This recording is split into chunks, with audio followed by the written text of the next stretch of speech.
doing my kung fu pose. Because we're like Charlie's Angels, right? All No. right. Hello.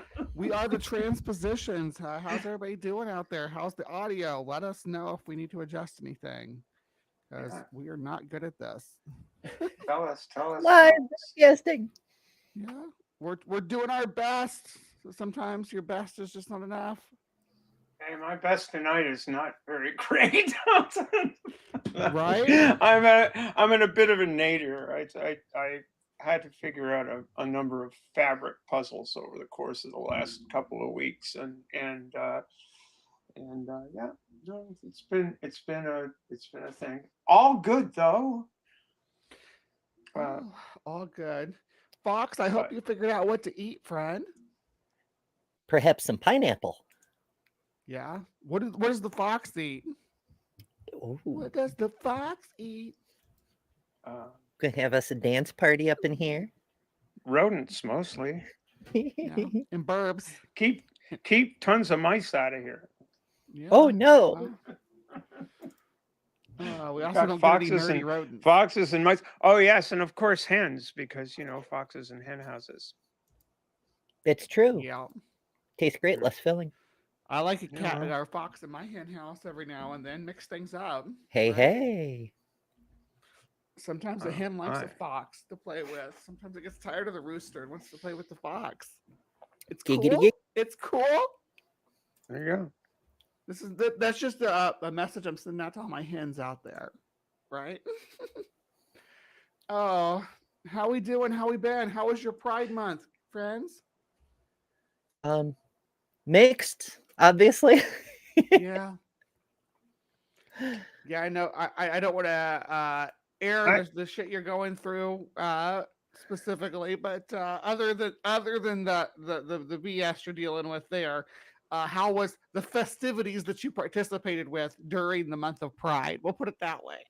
Well, the only direct Pride thing that I got to interact with was the Pride Parade in the city, which I talked a little bit about last week, but it was such a cool event to be involved with, not just attending. And there were the newspaper, their final count was 22,000 people, which was ridiculous. I'm like, that's amazing. Yeah. It was so cool. Amazing though. Mm-hmm.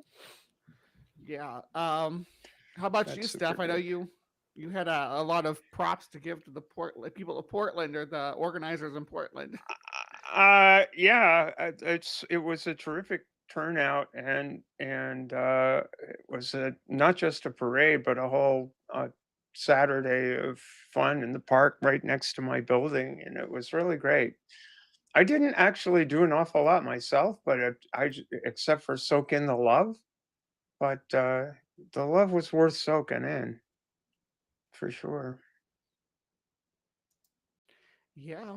I did. I went to El Paso's Pride, and I mostly did we went pretty late though, so we mostly did the night scene. But that's more what I was interested in, and soak it up while I was here in the city anyway. So it was perfect.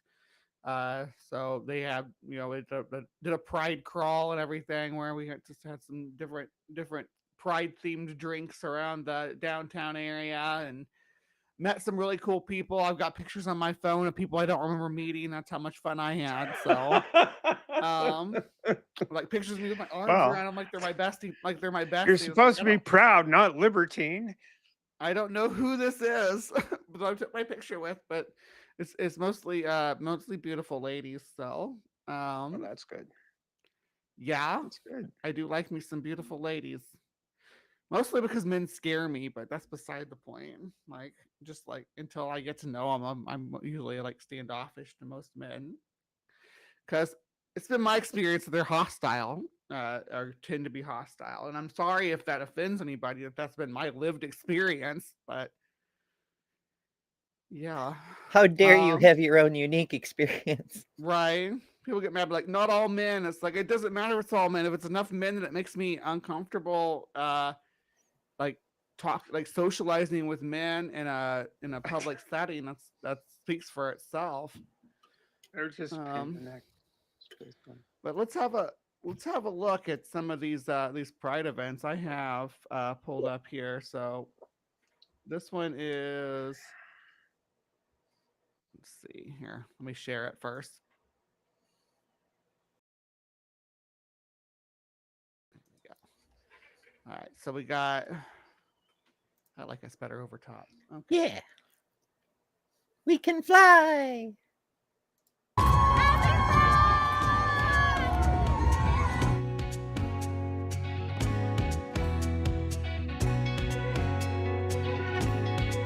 I might have to mute these actually. I don't know if this is royalty-free music. It sounds like it, but there's Chicago, Minneapolis, San Francisco, and New York.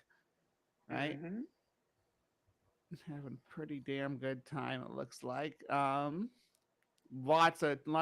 so funny. People think that because corporations didn't turn out for Pride, that means that the people didn't turn out. Uh-huh. We're having cities with like record numbers. Record numbers. It's wild. It's like, Yes, yeah, indeed. there are still a few corporations involved, and that's fantastic and whatnot. But the thing that the corporations and the politicians don't seem to understand is we don't actually need them. And half of us never wanted them there in the first place.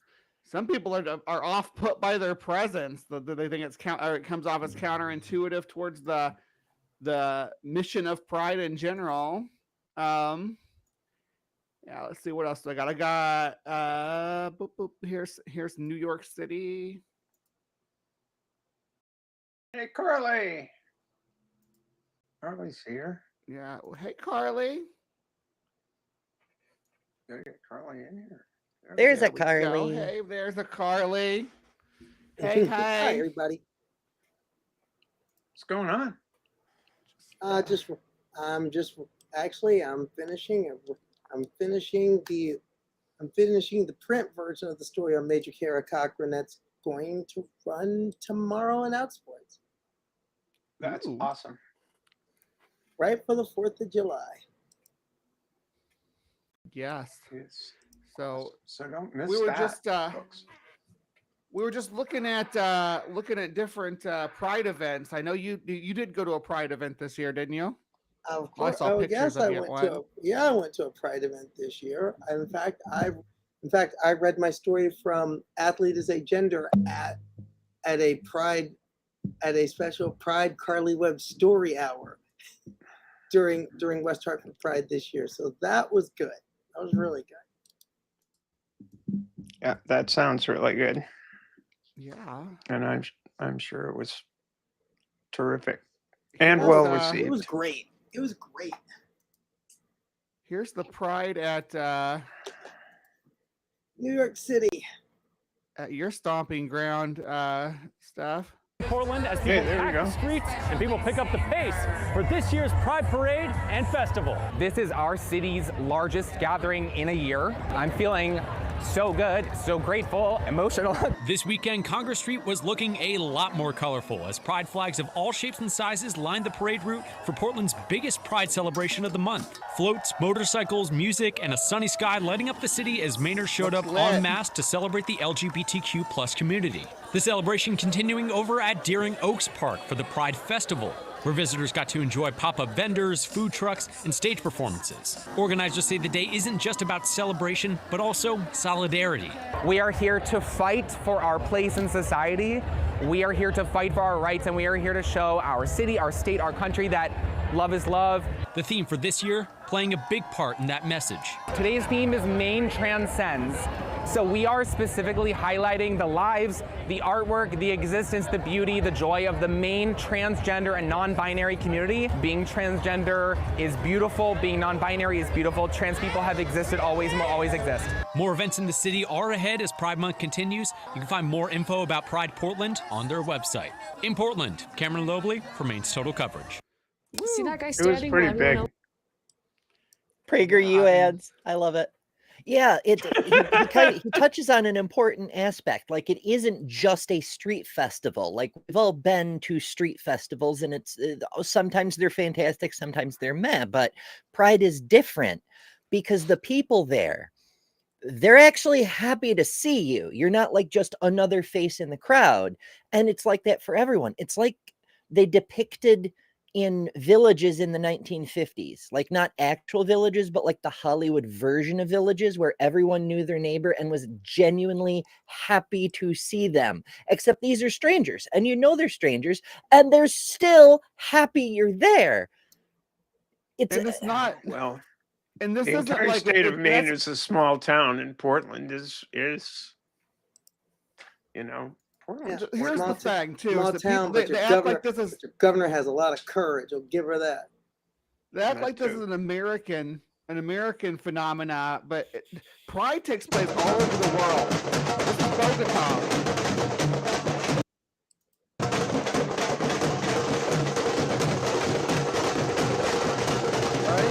There's New York City. It's more than just like a U.S. thing. I think that's where a lot of there's India, where a lot of these talking heads on the news and stuff about, oh, Pride's over, Pride's done, don't realize that this is not an American a corporate holiday. Like this is not Black Friday for gay people that they think it is. Like, Well, oh yeah, let's have a Rainbow special- Friday. Well, one thing Right. is that June is the American traditional Pride month. But for example, Toronto Pride is this weekend. right. Toronto Pride is traditionally on the Canada Day weekend, and today was Canada Day. So you've got Pride coming up in Toronto this weekend. You've got Copenhagen Pride is in July. You have a lot of prides that are in August. And one thing is in Connecticut, our biggest pride event is in September. New Haven. Yes, same in my town too. Our I mean, actual city Pride Festival is September. yeah, you have a lot of pride festivals, especially up in New England in the Northeast. A lot of smaller cities wait until the fall because Boston, New York, Toronto are so major. Boston, New York, Toronto, Philadelphia, Washington, which was World Pride this year, were so major, are so major that a lot of smaller communities have their Pride Fest during the fall. And So- yes, and cats like Pride too. Ow, Kirby. I think I think that this is probably my favorite story from Pride this year, because in Hungary it's illegal to have a Pride Fest, but Yes, added the anyway. Budapest Pride. people in Budapest, they don't care. Look at that crowd. I think there were more of them because it was banned. They were like, no, fuck Love is more you, important Presidente. than power. Everyone came out to protest, and it is for freedom. Mayor of the city, members of the EU Parliament. Incredible. Look at that. Look at that bridge. Get your shit together, Viktor Orban. Well, no, opposition, get your stuff together. There's an election coming up later this year in Hungary. And strange enough, I had a chance to talk to Professor Johanna Mellis, who is Hungarian, about this, about how people are coming out anyway. And what she's saying is this is very much a part of culture. When people see something they don't like, they'll defy the leaders to do it. I mean, they'll defy it. And there is precedent for this. Remember 1956, the spirit of 56 never went away. Then it was the Soviets. Then it's the Soviets. And you also saw this again in 89. You also saw this again in 89 with the fall of the Soviet-backed regime there. And you're starting to see that build again. You're starting to see a certain resistance spirit. You saw this. I mean, Professor Melnis was telling me about how the underground resistance operated against the Nazis in the Nazis during the war. And it's the same. This goes back centuries in culture to a proud people that refuses to bow to tyranny. And you're seeing this happen again. You're starting to see this build again in Hungary. And I'd love to see that. Although at the same time, as great as it's seeing a lot of these things around the world, seeing these things, there were beautiful demonstrations, especially at a lot of prides in the UK over these last 2 weeks, which has been wonderful. A lot of anti-labor, anti-Tory, and of course anti-reform demonstrations. There was a huge anti-J.K. Rowling demonstration at a pride a friend of mine was at in the UK. I mean, they basically hung her into effigy and made her a piñata, and people could take swings at her. It was great. All right. You're starting, I mean, I think in some ways, and I think this was kind of I would have liked to have seen this spirit in more prides here in the States, is a spirit of 69. Because we need it right now. We need it right now. I think a lot of people, I think there was too much lamentation about the corporations are lost, and it was a little bit too downtrodden. This year needed a radical edge. And I think Pride as a whole needs a radical edge. So because this is becoming global. So there was nothing punctuates that they don't understand, that these people don't understand what Pride is or what it's about, than the hetero awesomeness fest that they had in was that in Idaho. Did you all see that? Please tell me you guys are going to show that beautiful song that was done that basically bombed the place. Are you kidding? The raid. I cannot not do that. That's the whole point of me bringing that up. Let's do it. Hell yeah. Daniel Hamrick, right on. Give it up. Let's do this.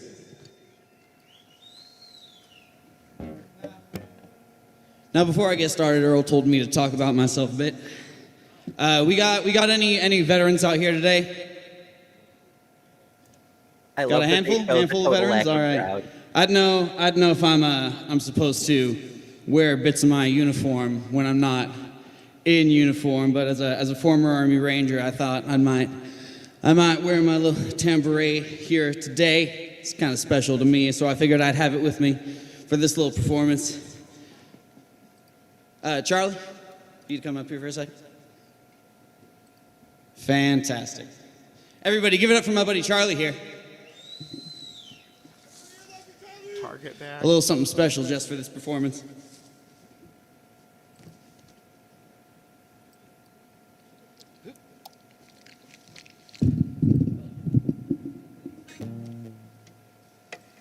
This first song is called Boy. Triangle.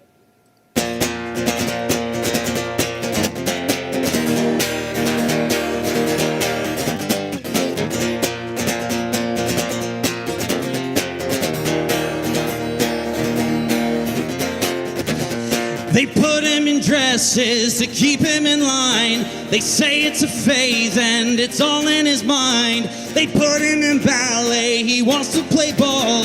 What matters to him doesn't matter at all. The boy that everyone thought was a girl. The boy that everyone thought was a girl. Afraid the world might come unfold.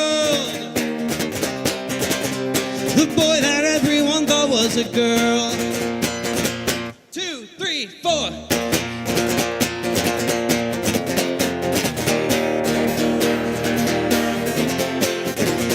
They grew out his hair, but he wanted it short. Put him in a skirt, now he's all out of sorts. It's not just aesthetics, it's down to his heart. They're breaking his will and he's breaking apart. The boy that everyone thought was a girl.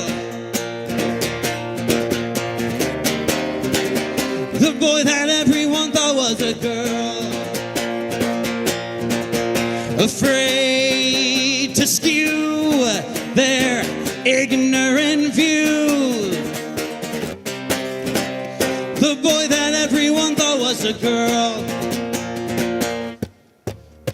This kid has got no chance. Must stop the woke advance. Let teacher take a glance. What's in your underpants? Elephants taking pride in tranny suicide. When all the books are fried, we'll see how many die. Afraid of the news on his parents' TV. At church they Took him long enough.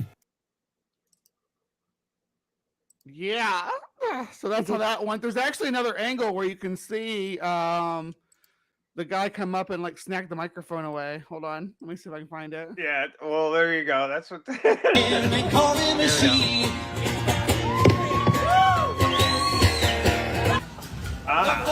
we go. I wasn't there to upset an audience. I was there to reach, the people who were victims of these hateful social groups. Is that a pride heart? This first song is called Boy.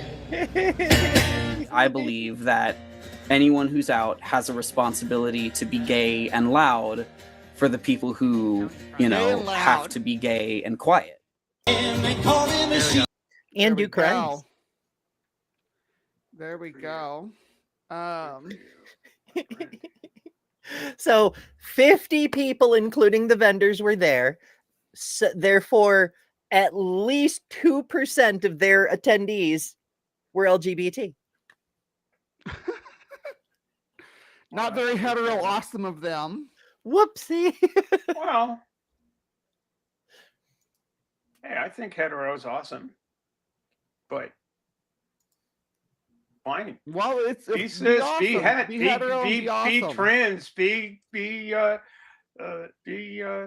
be a lesbian, be whatever you need to be to live your life. I just, what the fuck.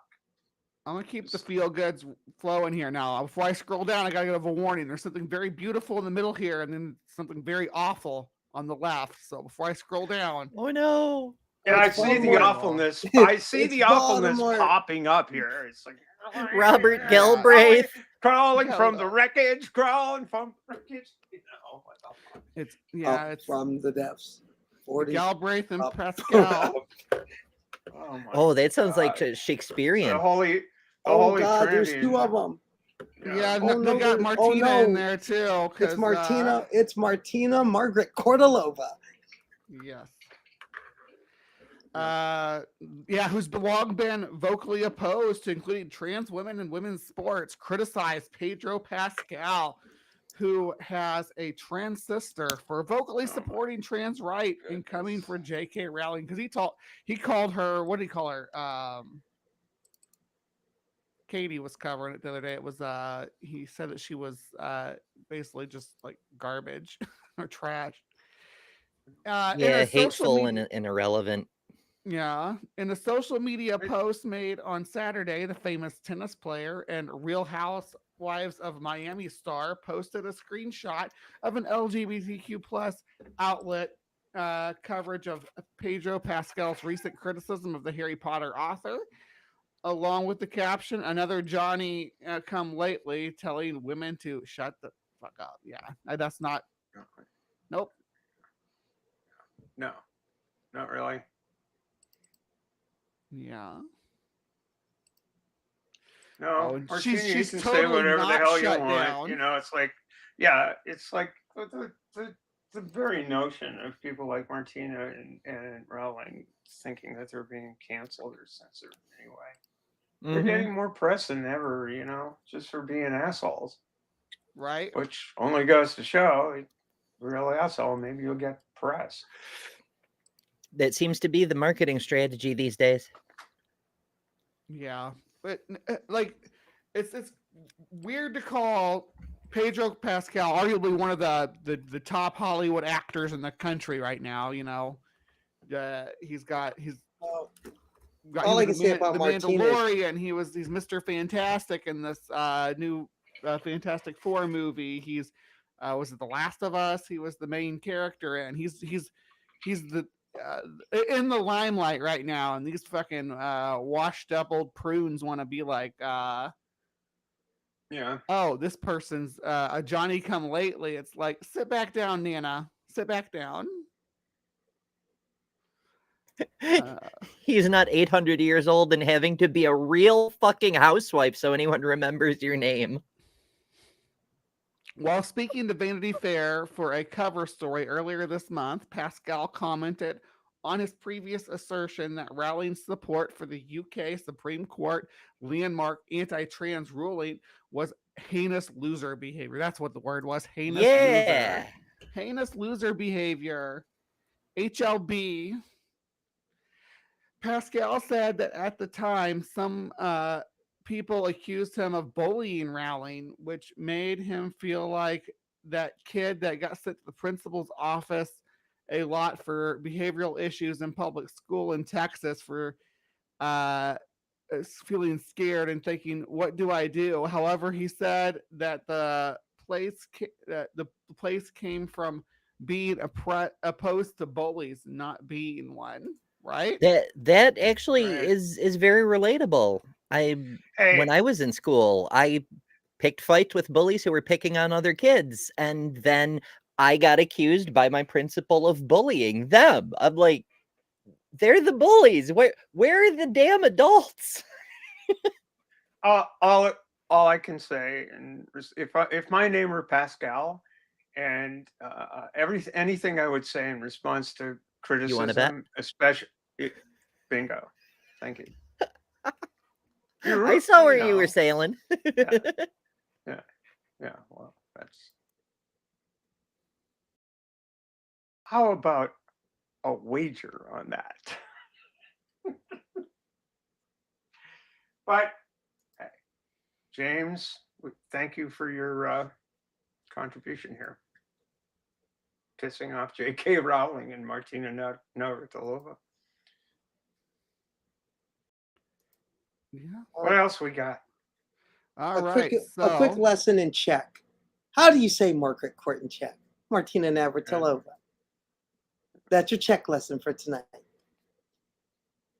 Martina Navratilova. Yeah. That's how you say Margaret. Democrats totally failed if women you and know, girls on you this know. very clear issue. So check this crap out. I want to talk about some nonsense. Look at this. This was from today. Yay, more Trans nonsense. teacher must misgender herself in classroom. U.S. court rules. Mm-hmm. You know Federal what court.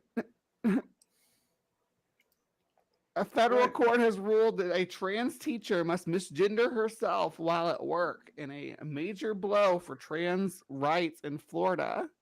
I really wish they'd stop overblowing I realize the media has been getting shit for decades about making huge overstatements of what the actual story says, and that often the author of the story doesn't write the headline, the editor does, and he's trying to sell newspapers or whatever. But goes fuck along with the previous point, but yeah, go ahead. Yeah, it's not. It's cruel. It's stupid. It's not actually in keeping with the Constitution, which is what a federal court is supposed to decide things by. But it's not a major blow for trans rights, you know? Of course not. It's just another cruelty legislation. No, but here's the thing. I like the fact that they are talking. I like the fact that at least people are talking about it because we need to. Because a lot of cisgender people really don't understand this is really happening. This lunacy, it's happening. Whether you like it or not, this shit's happening. Pardon my French, but it is. It's happening. I mean, come on. There's a reason why you hear some of the things that you hear when I tape my sportscast.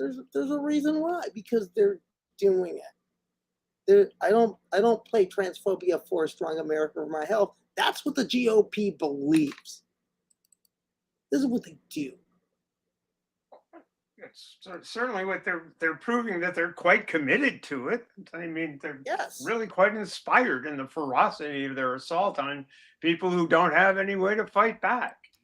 You know, just by grabbing people by their nuts or by whatever they've got, grab them by their pussies. Let's be real here. I mean, it's a literal slogan. Their leader does that. The hell? Yeah, so what a let's world, see. what a world, yeah, what a divided. world. Here we go. A divided federal appeal court ruled on Wednesday that Floridian school teacher Katie Wood must refrain from using she, her, and hers pronouns to describe herself while teaching in the state. In a 2-1 decision, the 11th Circuit Court of Appeals chose to overturn the preliminary injunction that blocked a 2023 extension of the state's infamous Don't Say Gay law, which forbid discussion of gender and sexuality in public school. The extension aimed to force trans teachers to Oh, great. America. Now we're starting to have our own Section 28 right here in America. The extension aimed to force trans teachers to misgender themselves while teaching in public schools, but was temporarily blocked in 2024 by Judge Mark Walker, who argued that it was substantially likely that the law violated Miss Wood's free speech rights. In his majority opinion, appeals court judge Kevin Newsom, along with Judge Andrew Brasher, argued that the Hillsborough County teacher could not prove that she was speaking as a private citizen rather than a government employee while interacting with students in her classroom. Oh, what? So now we're going to have to divide when your teacher is interacting with you as a citizen of the country with rights or as a government employee with apparently no rights. You're transgender. You don't have any rights. Right. Remember, we're not even allowed to be Americans anymore.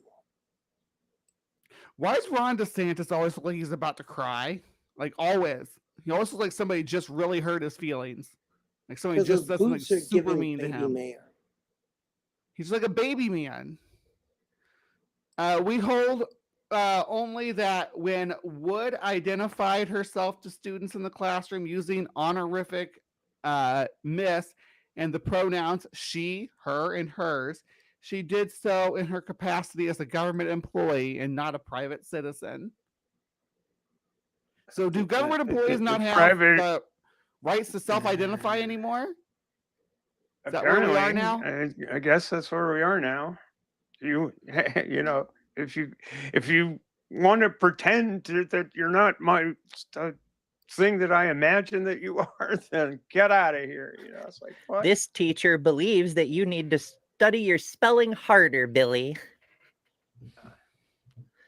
Judge Newsom further argued that Miss Wood's First Amendment rights to use the correct pronouns weren't relevant to the case, saying he believed it didn't matter whether Miss Woods used gender identifiers when conversing with colleagues in the faculty lounge.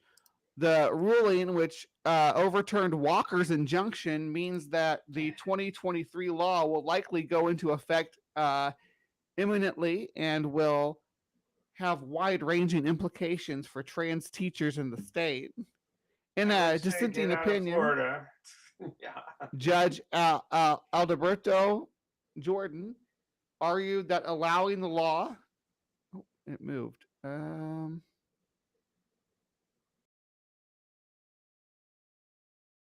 did I lose? It moved the thing. Hold on. Yeah, there we go. Allowing the judge to go into effect leaves the First Amendment on the wrong side of the schoolhouse gate. That's a good euphemism for that, for what happened there. And then we should be wary of holding that everything that happens in a classroom constitutes government speech outside the ambit of the First Amendment, he wrote, adding that the precedent could see government officials supporting the measure being silenced when their opponents are in charge. See, I remember a lot of people pushing their religious ideology on us when I was in school. Like almost every teacher that I had growing up in my rural Missouri school was like super hyper Christian and really like let you know about it. If they were a science teacher, they let you know like evolution wasn't actually true, that this was just state curriculum, but it wasn't actually true. They'd talk about history. The history teachers would give us biblical history when the book showed us natural history, things like that. And I wonder how these laws are going to affect those teachers' rights to be able to continue to do that. I imagine they're going to be able to just keep on rolling through and telling us about Jesus in the classroom as government officials, right? I mean, of course, it's just observable reality, or however the fuck they phrase their conspiracy theory. It's one of the strongly held religious beliefs. That's what we need to do. We just need to get transgender to be recognized as a religion, because apparently the only way that we can get any rights is if they're strongly held religious beliefs. So we can't use facts, of course. You see, the problem that you're running into is the fact that you don't pray to the right God, meaning the white God. Right. That's why we won't screw up Christianity, but God dang it, whenever you need some Islamophobia, you don't know you don't have far to go to find it. And pink washing is a real thing. Why do you think there's so much pink washing right now? They'll throw you off a building in Gaza. There's people trying to throw me off a damn building here in America. Right, there's people that would throw me off a building here if they were allowed to.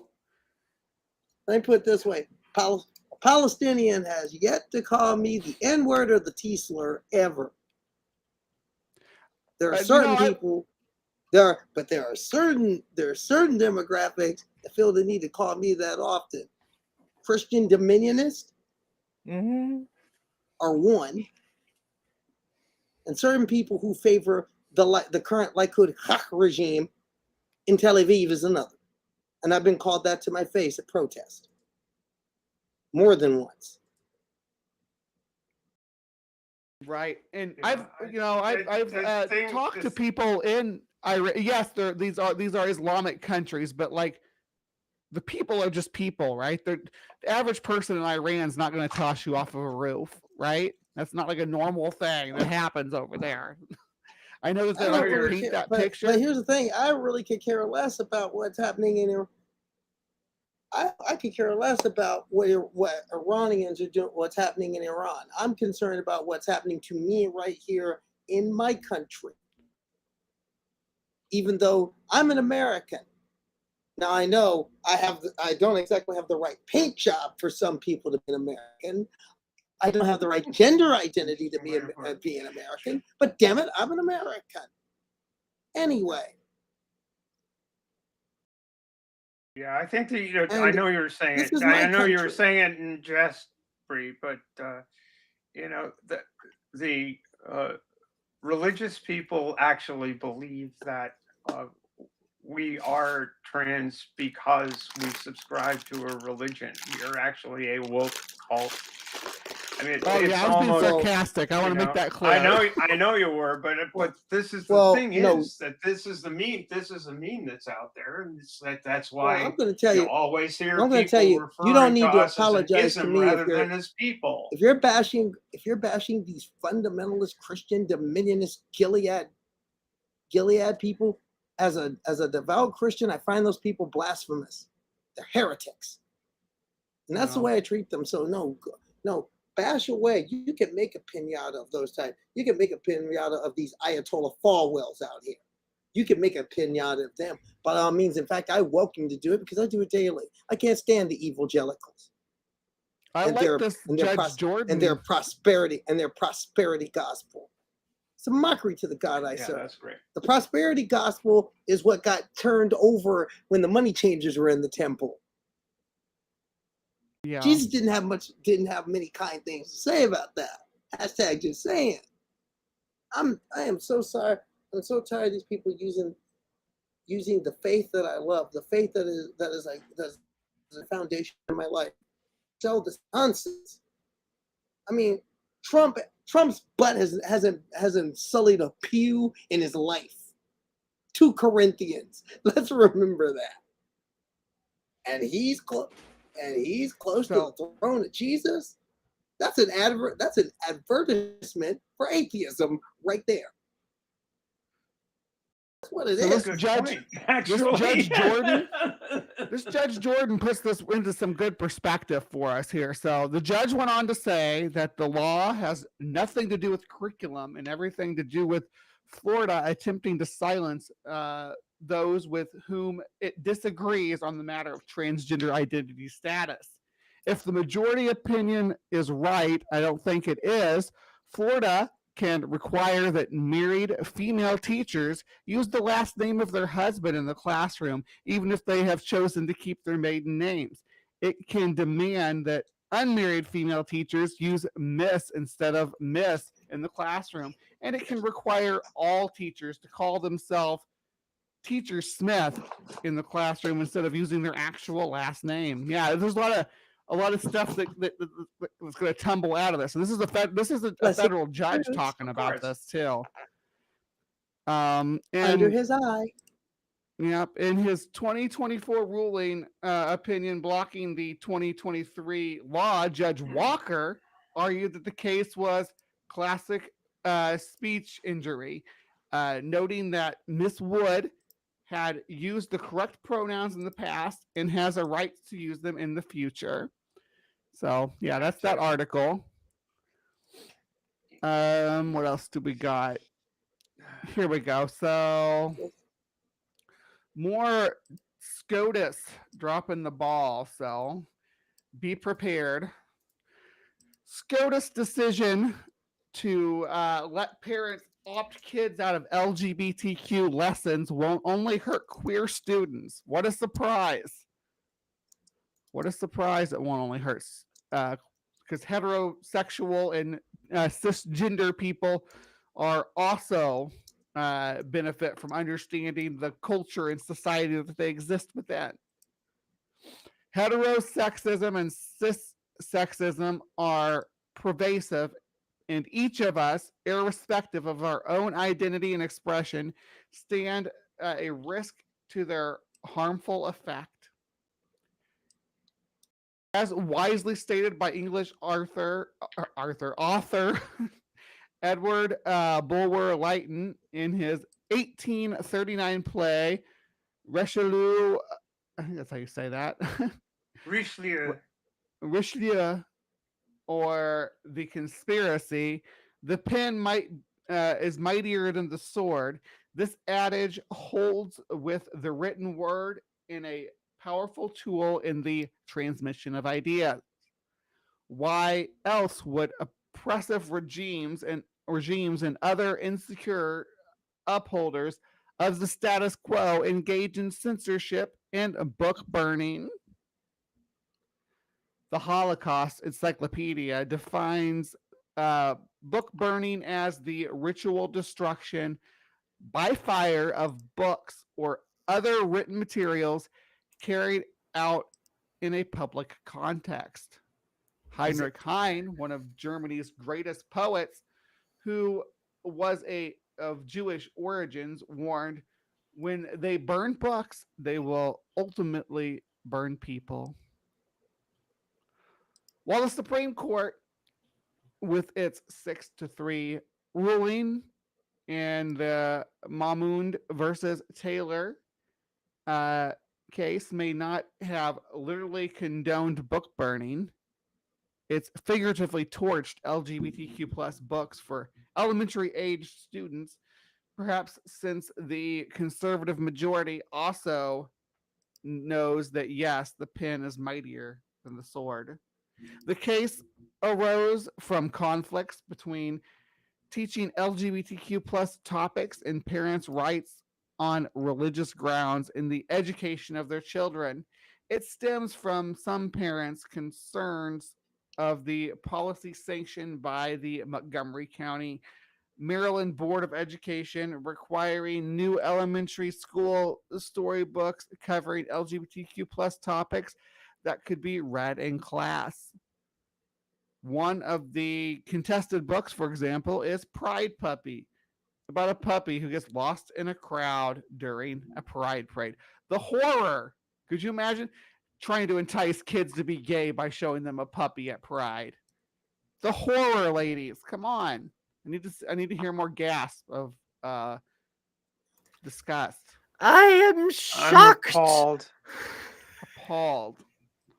Pride Wow. puppy. That's dangerous literature right there. It needs to be banned immediately. Pride puppy.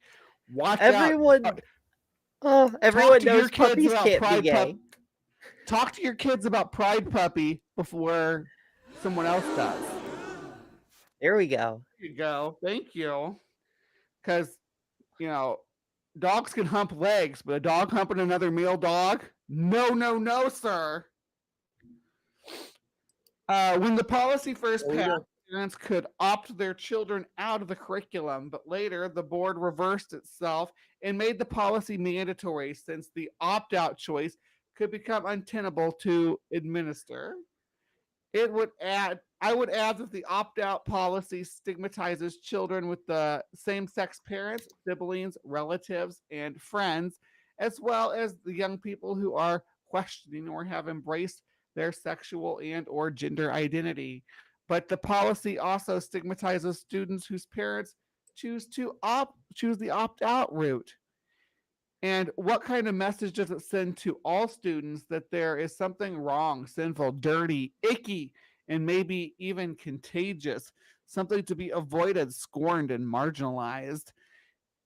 In this demographically diverse school district, some Christian and Muslim parents in particular objected, though I wonder whether the parents can opt their children out of reading age-appropriate stories about Jewish, Muslim, Asian, Black, Latinx, or indigenous people. This case harkens back to one of the earlier curriculum programs created in 1991 by the New York City Board of Education called the Children of the Rainbow curriculum, which was introduced to first grade teachers to help them teach about multicultural social issues. The board developed a program to counter the increase in hate crime directed against members of marginalized communities. The lesson plan offered a variety of resources in its 443 pages, all to help teachers work with students to decrease prejudice and bigotry. Unfortunately, the section on families that discussed gay and lesbian-headed households incited enormous criticism from parents, religious groups, and other board members. Some opponents argued that the curriculum encouraged sex and sodomy in children, saying queer people exist encourages sodomy. Following a series of contentious debates and extensive media coverage, the New York Department of Education voted against accepting the entire Children of the Rainbow curriculum. Poet and essayist Adrienne Rich warned, when someone with the authority of a teacher describes the world and you are not in it, there is a moment of psychic disequilibrium, as if you look into the mirror and saw nothing. These moments of psychic disequilibrium continue.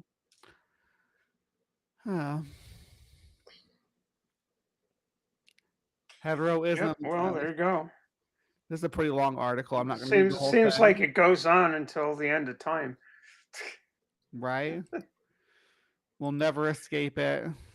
It's I did want to cover this real quick or follow up on this because I know that some people were interested in knowing how things are working out down in Florida with our recent guest, Marcy Reichen.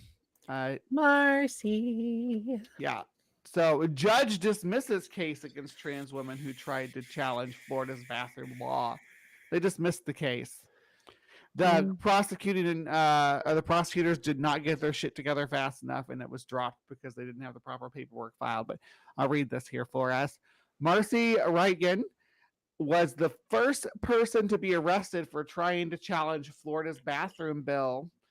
The case against her has been tossed out.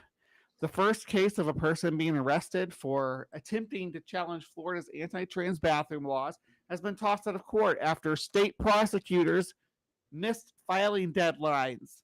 Marcy Reichen a 20-year-old transgender college student, was arrested in March for washing her hands in the women's restroom in the Florida State House of Tallahassee. She was protesting the man hands, probably washing her man hands. Yeah. She was protesting the state's law banning transgender people from using bathrooms that align with their gender identity. However, Leon County court records show that a judge granted her defense attorney's motion to dismiss the misdemeanor trespassing charge against her on June 20th after the state prosecutor failed to file charging documents and other information in her case within a 90-day timeline. Florida passed the Safety in Private Spaces Act in 2023. The law makes it a crime for individuals to refuse to leave a restroom or changing area assigned to the opposite sex when asked by a government employee. It applies in government buildings. While more than a dozen states have passed laws restricting transgender access to restrooms, only Florida and Utah have enacted criminal state statutes. Reitgen was not only the first person to be arrested for attempting to challenge the Florida's law, but as far as civil liberties groups can tell, the first person in the country to face criminal prosecutions because of one of these new laws. I wanted people to see the absurdity of the law in practice, Reitgen told the Associated Press following her arrest. If I'm a criminal, it's going to be so hard for me to live a normal life, all because I wash my hands. Like, that's so insane. Reitgen was ultimately prosecuted under a misdemeanor trespassing charge rather than for the law she was protesting. As reasons, Autumn's Billings writes, poorly written statute is a threat to far more than just transgender people because of the breadth and vagueness. The law's impact go beyond transgender individuals and puts everyone on notice that their mundane use of facilities could invite actions from law enforcement. Yes, because if you're a cis person, you could also find yourself facing police officers in public spaces, in restrooms and changing rooms. And this is what makes Marcy's case stand out here. Really, is that this is sort of the first time it's actually the person's actually been trans that was accosted in the bathroom like this. Every other time it's been a cis person, and it happens pretty much weekly that you hear about some cis person getting bullied, badgered, assaulted, having the law called on them for using the public restroom because they don't pass the person who's observing them's standard of womanhood. Right? It's this is the first time it hasn't been a cis person. So like 1 in a million, right?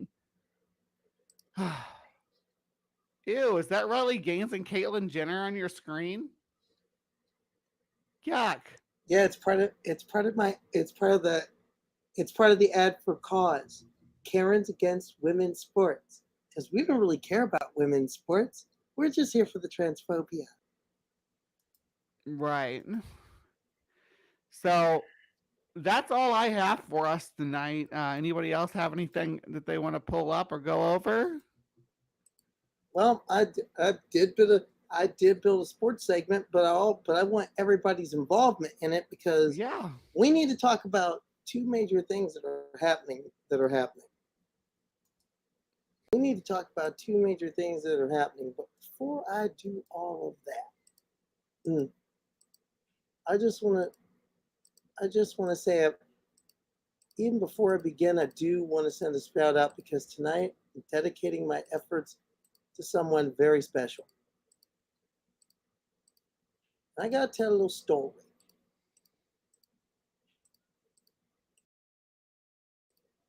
Today is July the 3rd. And for me, July the 3rd is a very difficult day. Because on July the 3rd, I lost somebody quite near and dear to me. And I got it yet more. And I've got to say a few words about this person. The man on my left is my father.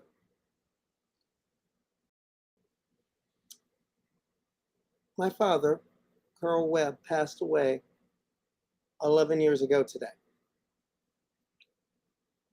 He was my first coach. He was my first trainer. He was a man who loved sports and loved his kid and loved seeing his kid play and knew the truth about his kid even before his kid did. My dad was the first person to put a ball in my crib. He was the first person to put track spikes in my feet. When I rolled an ankle once in a Pop Warner game, that man stayed up all night changing out ice buckets so that I heal faster. Whenever I was sick, he was the guy who took care of me. And later in my life, when I went through some very dark periods, he was there. It was the same for him. The picture that you're seeing in front of you is the day that he flew out from Omaha to Connecticut to see me do a race. And he was cheering me on just like he did when I was a little kid. He was imploring me and at times putting his foot in my behind, just like he did when he was coaching me as a little kid. And I remember what he said at the end of that race. Afterwards, we're sitting around, me sore and tired, nursing a bratwurst and nursing my favorite beer, 10-penny ale. He looked at me and said, kid, I'm proud of you. I didn't think you could do this, but you did it. I'm proud of you. You're still my pleasant colony. You're all I got. But tonight, being in this forum, in many ways, was his doing. Because as I was stuck in a rut in my career, way back when, he told me, why are you wasting your time with just the highlights? Why are you wasting your time chasing another ball game or chasing a car race? Use your voice for things that matter. Dad, I'd like to say I'm doing that. And I'm proud to do that with Transposition Sports. And we got a lot of ground to cover tonight. We got some ground to cover. So we're going to start it off the way we always do. You know how we do it. Bre, kick it.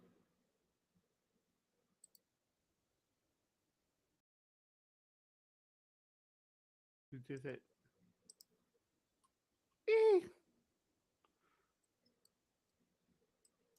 Oops, I messed that one up. Yeah. Bre, kick it. Live broadcasting.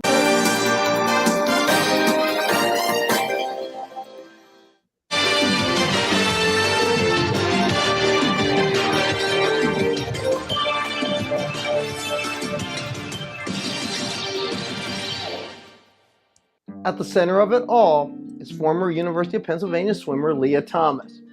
She's a student in law school these days, but 3 years ago Monday, she was in the blocks at the Macaulay Aquatic Center at Georgia Tech for the NCAA Division I Women's 500-yard freestyle final.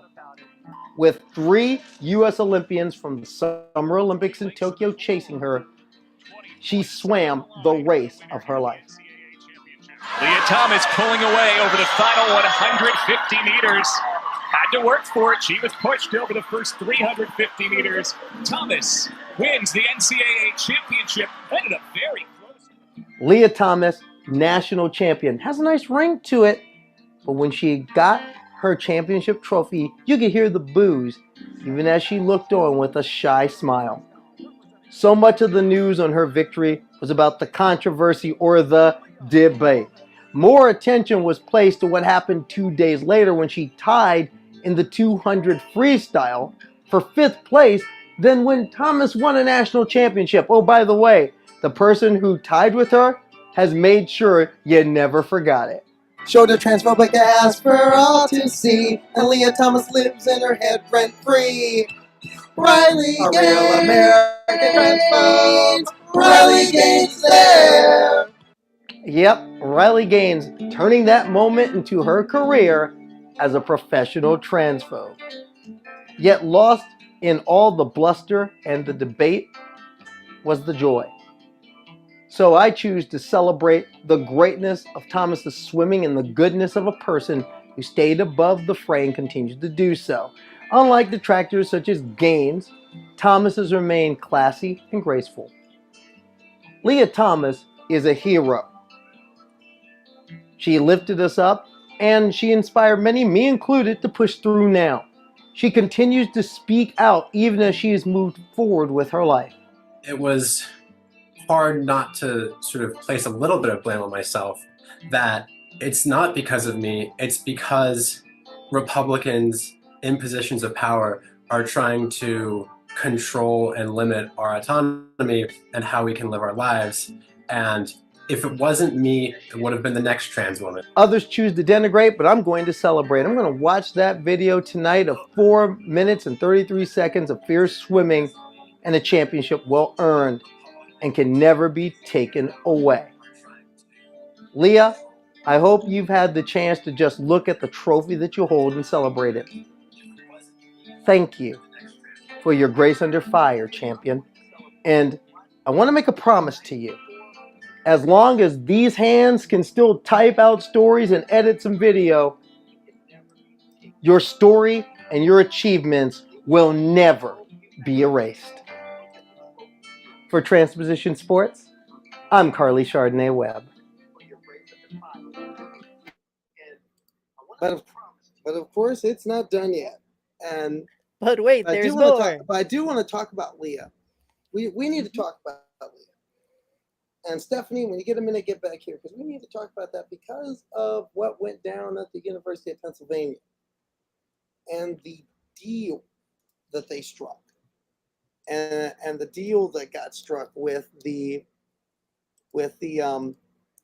Department of Education. It's ridiculous. It's horrible stuff. It's horrible. It's bad. It was just a bad deal all the way around. And yes, we're going to share I wrote a story about this on Friday. I wrote about it. I wrote about it. In fact, it's up if we're going to be sharing it. It's up where it's going to be sharing it. Penn erased trans swimmer Leah Thomas from school records under pressure from the Department of Education. Wow, that's a egg. Biggest thing are the planks of this deal. And this is what one of the biggest things I want to count on is, number one, is among the planks is that now Penn has to erase all her records. Penn has to erase.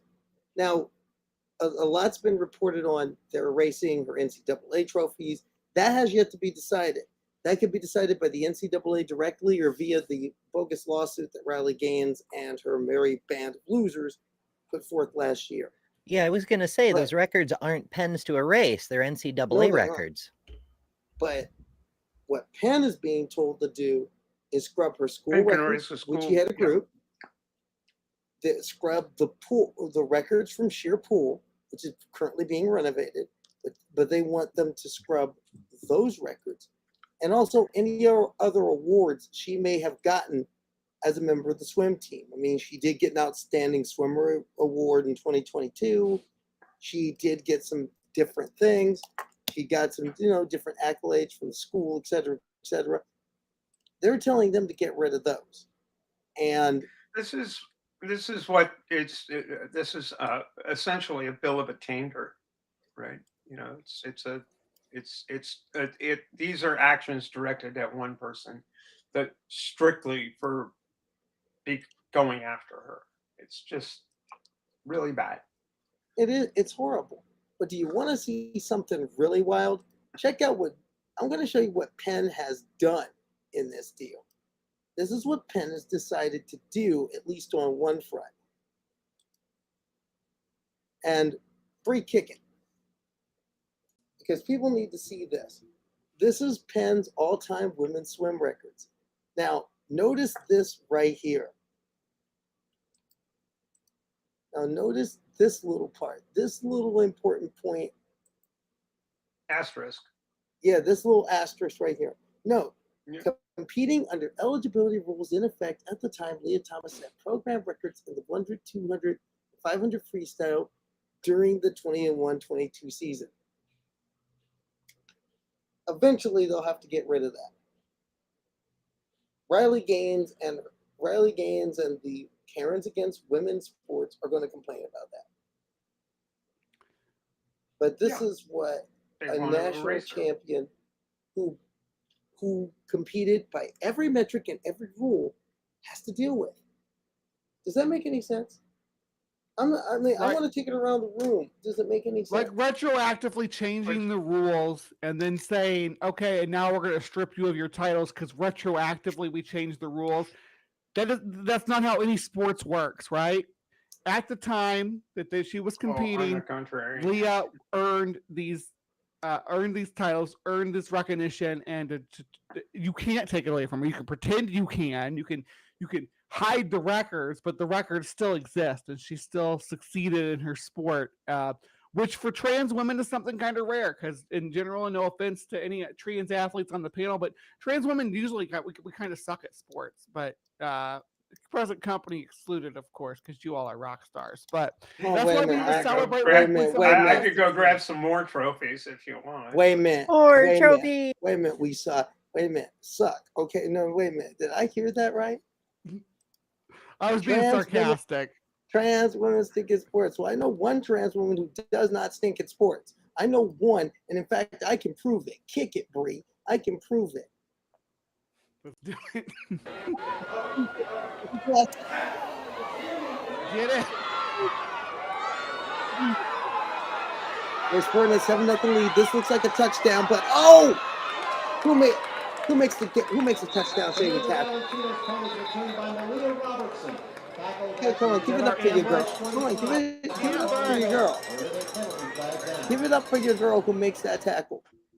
Got my ankle stepped on to do it, but come on, give it a little love. Give me some love. Can I get a little love, just a little bit? Yeah, so I was saying present company excluded. I was speaking as a demographic because people like to pretend we're dominating women's sports, and we're just not. No, I know. Yeah, we're really dominating women's sports. We're really dominating. Yeah, we're. I took 5 gold medals yesterday. Just picked them up and walked away with them because that's what you do. Yeah. I mean, I just don't get it. You don't even have to compete. You can just tell them you're discriminating against me as a trans woman if you don't give me the gold medal here. And that's true. I mean, everyone saw the famous documentary Lady Ballers, right? Which was supposed to be a documentary, but they could not get any sporting organization to actually allow them to come in without meeting the HRT treatment requirements to be women's athlete. I think the major point here is that this is about erasure. Mm-hmm. And while in the deep dark past, yes, you had to meet certain criteria in order to compete under the rules, there was at least the recognition that a pathway to competition should be allowed.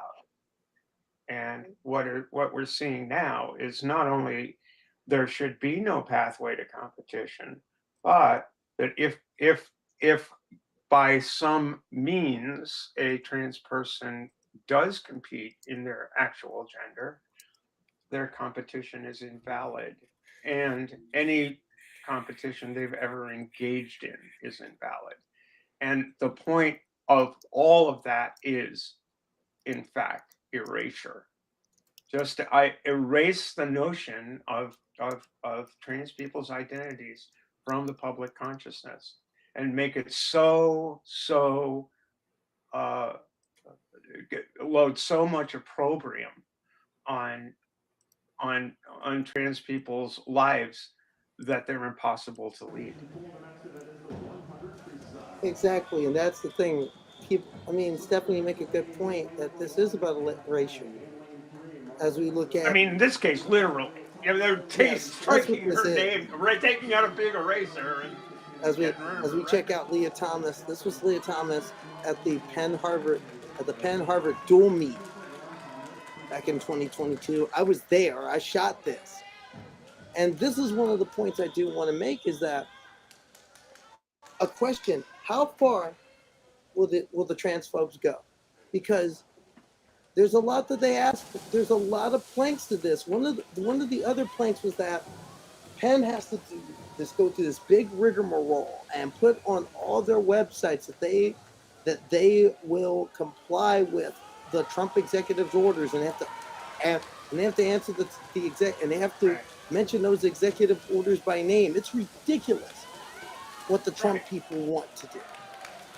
And really, in a way, it's a what's more ridiculous, Karleigh, is that Princeton is willing to do it. When Penn's willing to do it. Penn's going to do it. I'm sorry, I got my ideas mixed up from time to time. But anyway, unless it's Yale or Harvard, unless whatever. Let's not forget Brown, but Brown's got other problems. Anyway, the fact that these institutions of so-called prestige are willing to bend the knee is a real troubling sign. It's a really, really troubling sign, because we're seeing that the 9 people sitting in DC that apparently are willing to bend the knee just as radically to this agenda or project. We can't, if we don't have, when we talk about allyship, we want to see Penn on our side. It's just like Columbia in regards standing with their students and their teachers against ICE. These institutions have been in a lot of people's minds, the liberal bedrock of American culture, and watching them give it up. I say that in knowing that also at the same time, Yale, Harvard, Brown were pretty big beneficiaries from the Caribbean slave trade. So one thing the Supreme Court decided, but apparently they haven't learned much since 1635. I mean, it's amazing that, come on, we live in a time where now they're trying to make sure the kids don't learn about that time in school. Now, the Supreme Court decided today will decide if trans women can be banned from female sports. The cases pending in Idaho and in West Virginia will be on the docket come the fall, when the term starts in October. And in a larger point, Aaron Reed has talked about this extensively, is that in many ways, this is going to be a question: do transgender Americans, are transgender Americans covered by the Equal Protection Clause of the 14th Amendment? Does that apply to us? Does that apply? Well, the other thing that's in the 14th Amendment is birthright citizenship. And that's at the knife edge too. And that's on the chopping block through too. The Supreme Court did decide that in order for people to assert their birthright citizenship in contravention of the enforcement mechanisms that Orange Julius is throwing into the whole mix here, they have to do it individually. Yeah.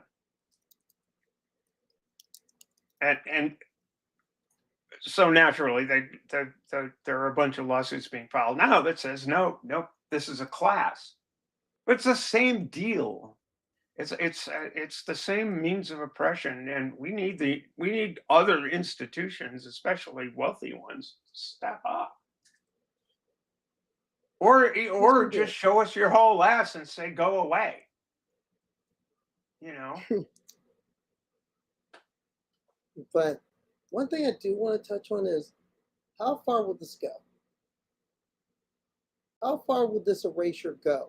I mean, because I can tell you right now, I could easily see the NCAA bending the knee. I could see Charlie Baker doing this. Oh, sure. And that's one reason why I made sure to show that video of Leah Thomas, because I do want to say something to those who were talking about this erasure. You can officially try to take the things away, but as long as the video exists, we will be playing it, even if we got to do it underground through Twitch streams. We're going to let people know the facts. We're going to let people know. But I could see the NCAA doing this. I could see school districts under threat doing it, even though one school district, one school district, Cromwell School District in Connecticut, has openly said they will fight Donald Trump, along with the state of Connecticut, along with the Attorney General of Connecticut, who has said openly, we'll fight any attempt of something like this being done here. Now, I mentioned Cromwell for a reason, because that's the alma mater of a certain Andrea Yearwood. And I had a chance to, and I had a chance to speak with her recently. Where I'm trying to coax her to come on Transposition Sports, or at least grant to come on the Transpositions, or at least grant me an interview so we can tell people what we're up to now. By the way, what is she up to? She has an undergraduate degree from North Carolina Central and a graduate degree from Columbia. Yeah, that Columbia. Very Columbia, yay! Hail Columbia. And I'm very proud. I'm very proud of her. She's kept her head high through all this, and she continues to speak out, even as the Alliance Defending Freedom tries to drag her name through the mud 7 years later. And that's the thing that really bothers me about all this. And that's something I do want to talk about. But that's something we do want to talk about. But we're going to do that in a minute, because Anarchic Fox made a little bit of request. So I'm going to do that. So I'm going to do that right about now. So I'm going to give Anarchic Fox, this is for you. Hey, Bre, kick it. Time for tissues? Not yet.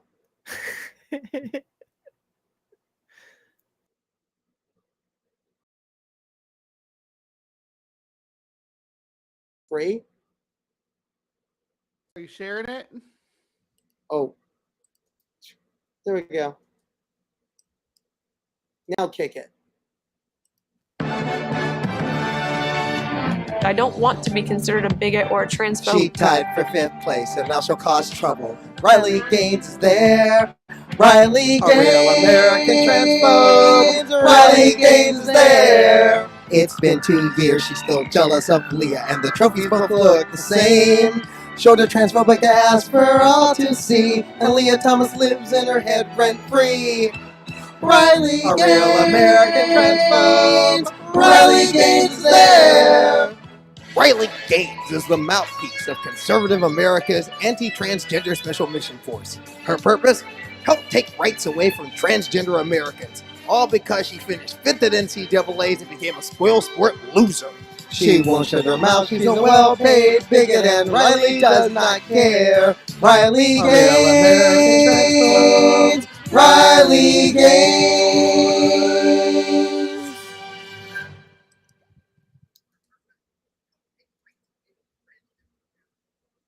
Now you can. Oh, hold on. Now you can. Now kick it. Now you can get your tissues out. Here we go. I interrupt transposition sports because I'm cute and I can't. And for this message from the angry gay grandpa. You don't pay me enough for this, Karleigh. So maybe I'll start a little bit softer.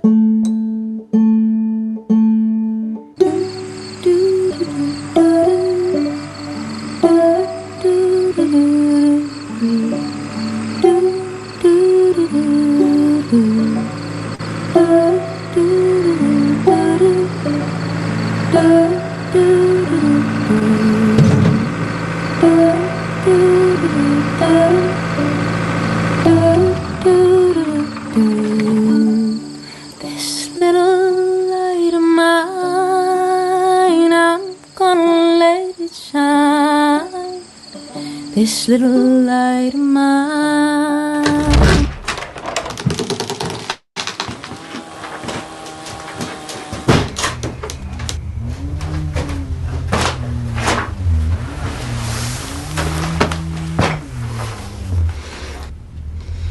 Dad? Before you say anything, I just want to apologize for what I said this morning. I've been doing a lot of thinking. If you want to change your name, if you want to wear a dress. It's a skirt, Dad. Skirt? I don't know the kind of support you need, but let's get you some for all this transgender stuff. Wait. Are you serious? Dad, what is this? Oh, this is me supporting you. This is me saying I love you. This is me not losing you.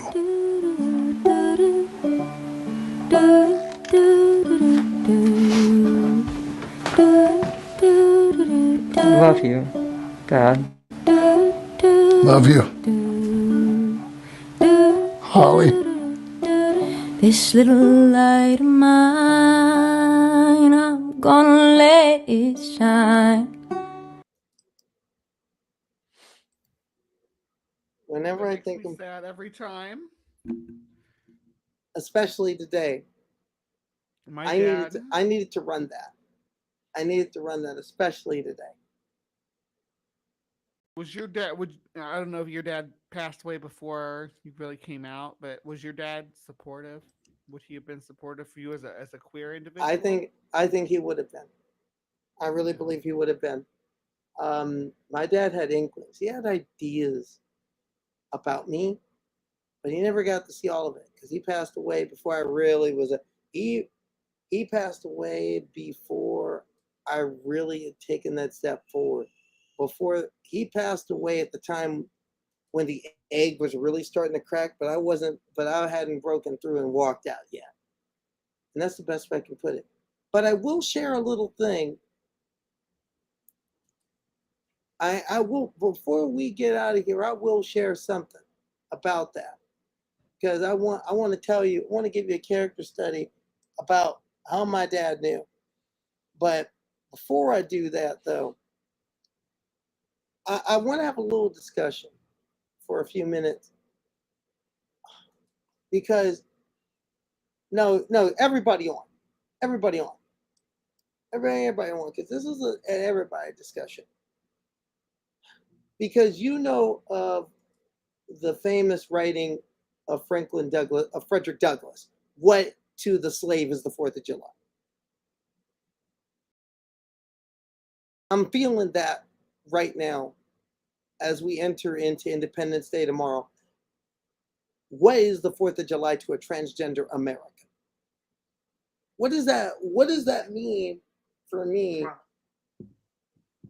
as a transgender American, as a Black transgender American? And I can tell you, I'm not I'm not in the mood to rally. I haven't been in the mood to rally around the flag in decades, but I'm really not in the mood to hear a lot of patriotic music, to see patriotic iconography. When I'm being told, when I'm in the middle of fighting over Dred Scott 2.0,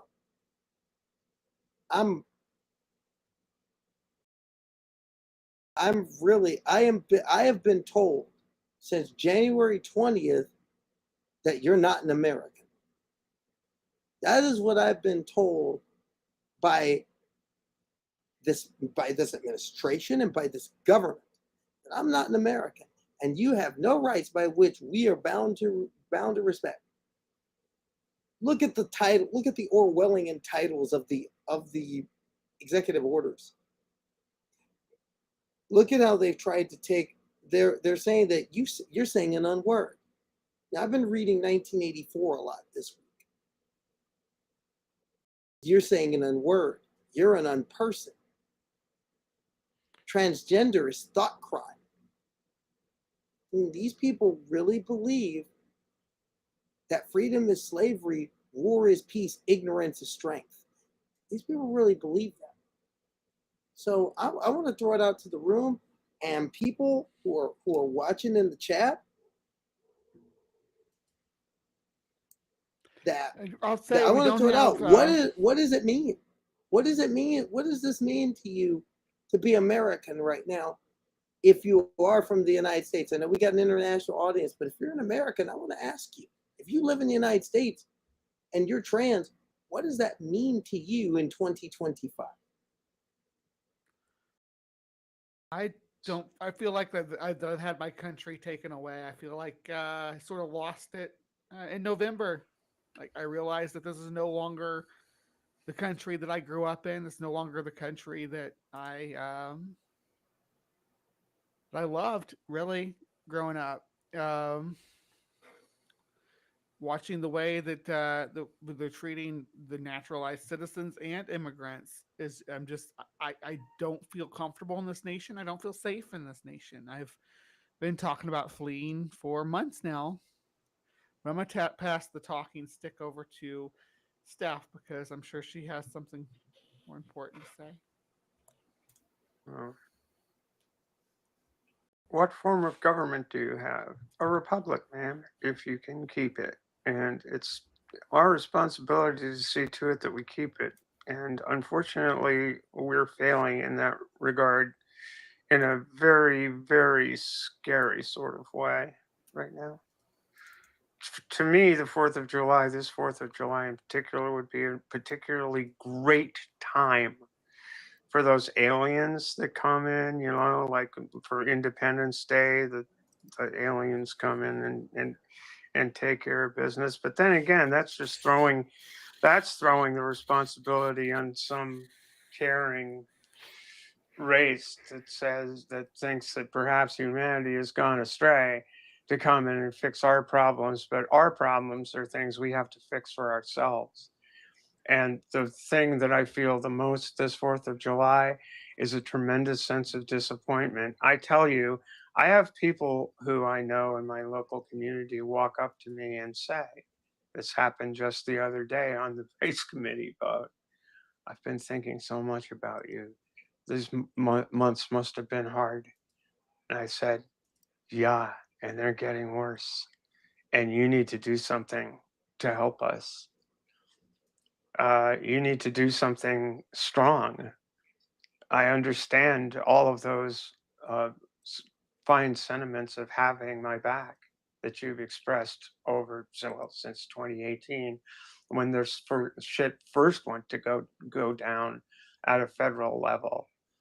Oh, we got your back. It's like, yeah, but you know what? Right now, back's against the fucking brick wall, and there's a firing squad. You got to do something about them. And that's what the disappointment I feel at the moment, and the degree to which people don't understand the gravity of the situation that we're in right now is sad to me. There's no joy in it. Interject really quick that that people are celebrating alligator Alcatraz as we move towards. I refuse to use that term. It it's is a alligator detention. Auschwitz. It's a detention camp. The people who go into the Alcatraz, they got due process. This is alligator Auschwitz. But on the day that we celebrate our freedom, people are celebrating our newest concentration camp. Right. So that just that puts my whole view on the State of the Union into perspective. Well, it's like, hey, folks, if you don't like this, if you think it's gross, then you need to do something about it. And we all need to do something about it. We do. And we do. And there's one thing. You see, the one thing, Ember, before we go on though, Ember, how are you feeling? Feels like an occupied country. I mean, I wasn't there for World War II. I don't know what the French went through or what the resistance felt, but from stories I've read, from firsthand accounts like the Diary of Anne Frank, it feels like an occupied nation. We've been overrun by extremist zealots.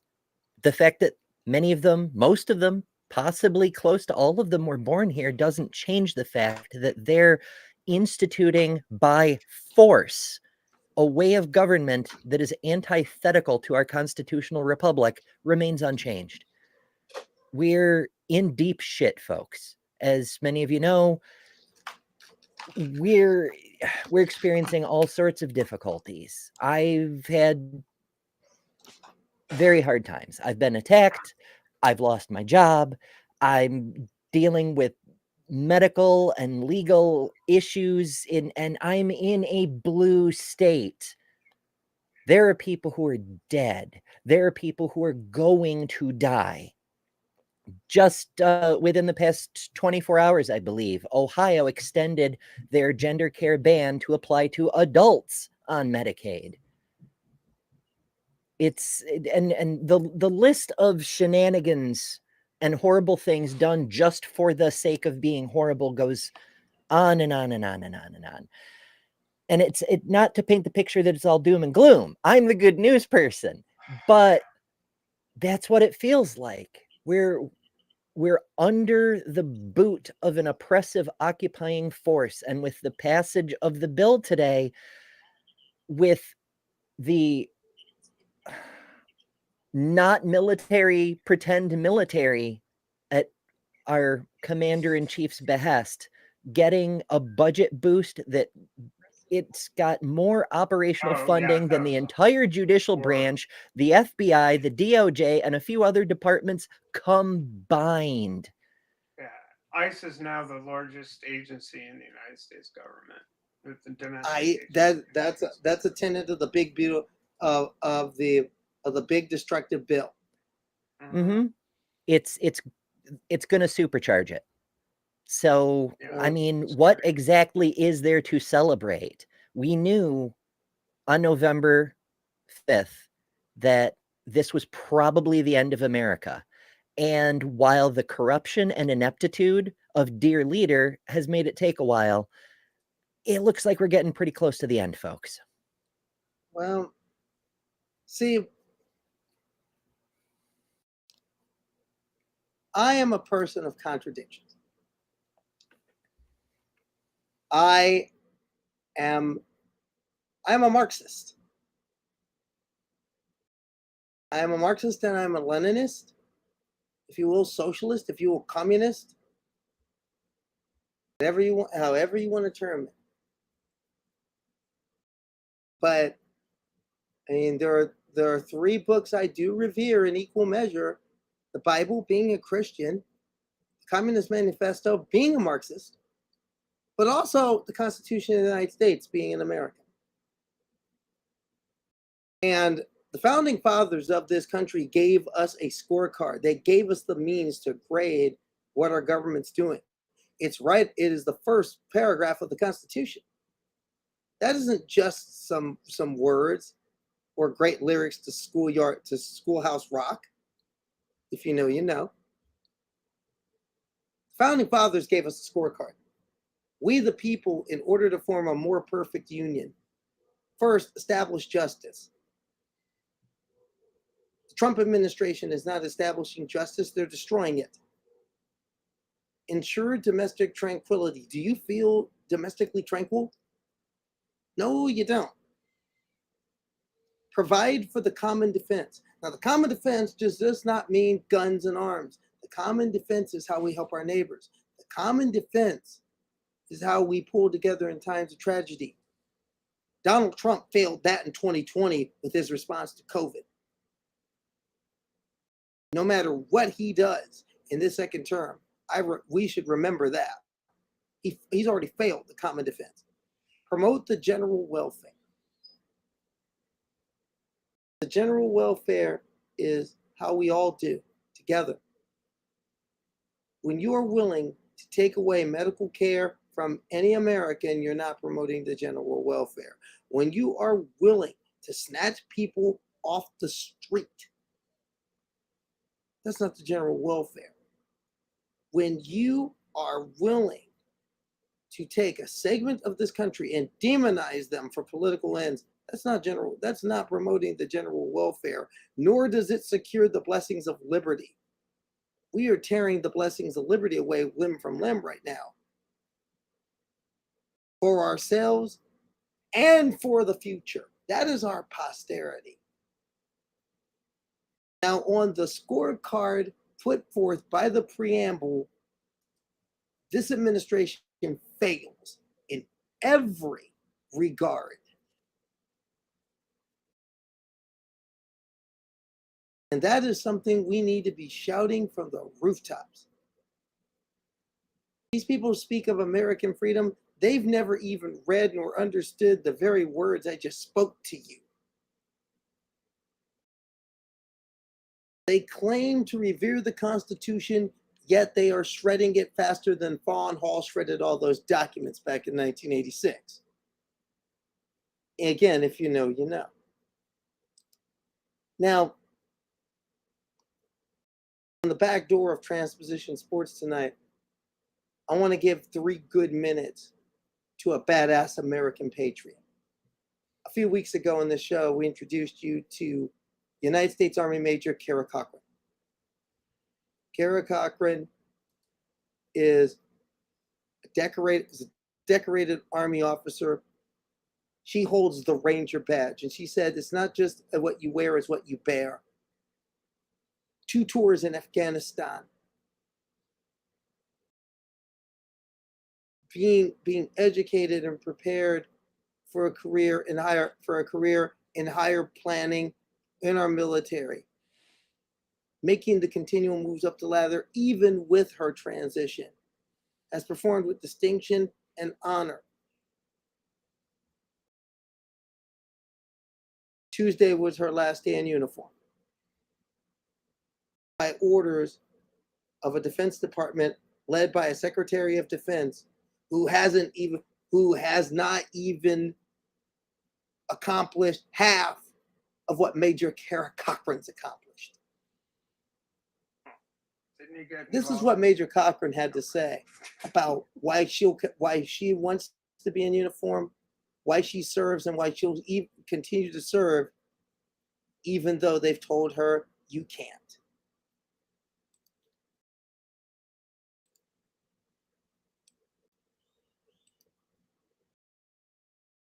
Bre, kick it.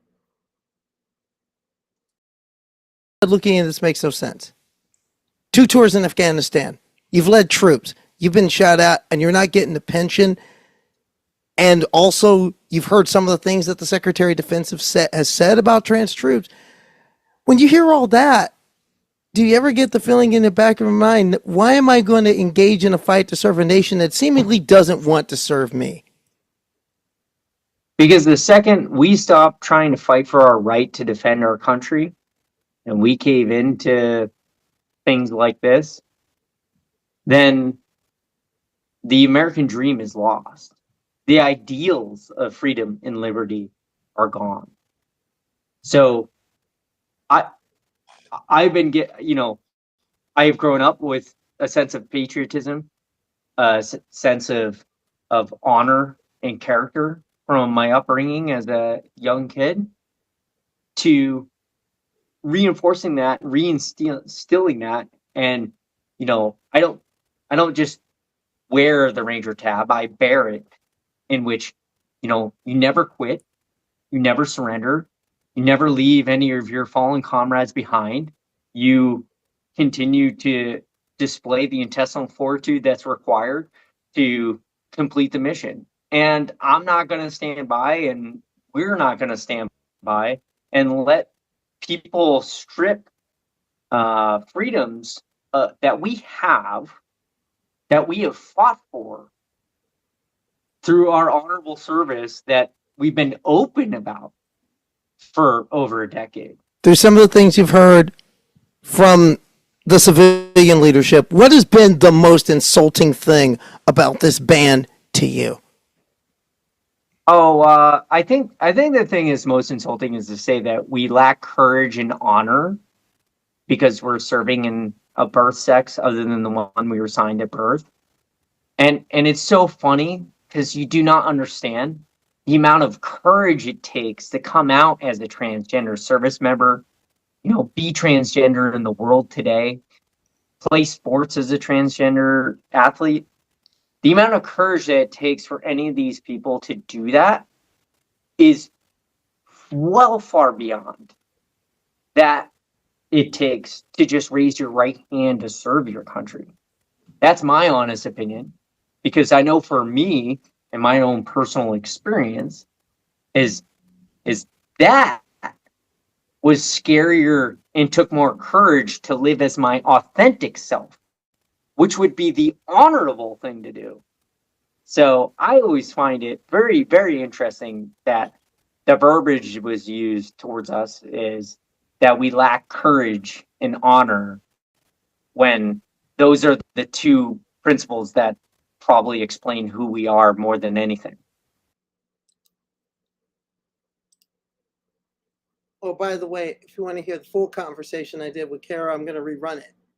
I'm rerunning it tomorrow at noon, July 4th, at the Sharp Sports 1 YouTube channel. Please, come on out, check it out. And I'm thinking about Major Cochran tonight. And I'm thinking about all of the over 10,000 transgender Americans. Yes, Americans who are there, who are right now been told you ain't good enough. But before I go, because I know I got some good news tonight. I know we got good news tonight, but I want to make good on something I said earlier. A few weeks after a certain photo was taken, and I want to call that photo up. And Bre, when I do, keep us on camera, but also put up the photo. Mm-hmm.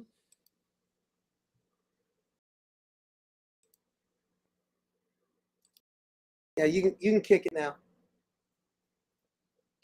A few weeks after those photos were taken at that race, I was sent away on a business trip. My dad was just staying at my apartment, and he did something nice for me. He cleaned it. He was cleaning my apartment, shitstorm, and my God, I needed it. But while I was gone, little did I know, a little piece of my secret, my alter ego, whatever you want to call it, I forgot to put away and neatly pack away, and he found it. And my dad found out the secret of who he thought was his boy. And when I came back from that trip, Dad's picking me up at the airport, driving me back home. He's like, "Hey, is there something you want to tell me?" And I was like, "No." Anything more? Are you sure there's nothing you want to tell me? I don't know. Jeff Gordon won the race this weekend. So he let it go, and then we got home, we're having dinner, and then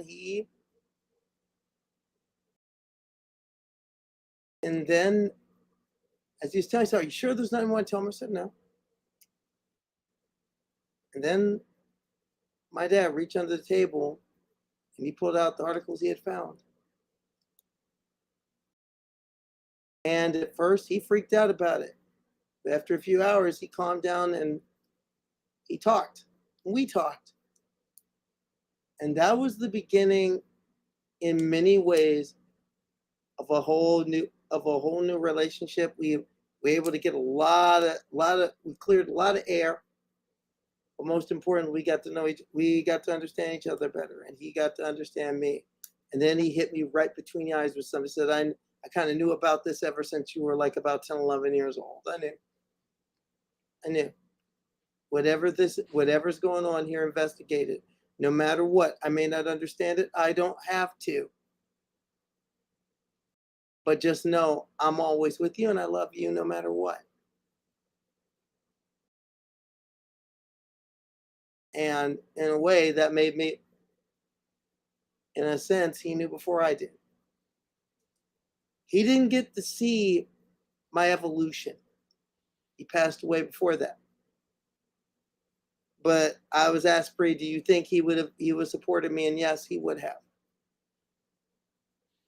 In fact, I think he would have been like that father in the ad we run every week. At times, a little bit frustrated, at times not understanding, but always coming back to the place of love and the place of centering. And that place of love and place of centering is something we could all use right now. Another quick story about my dad and I is that my dad dragged me down to the Occupy protest in New York.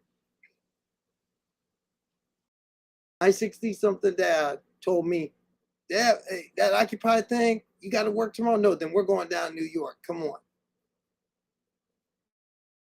And we ended up spending a night in the rain in a tent doing Occupy chants.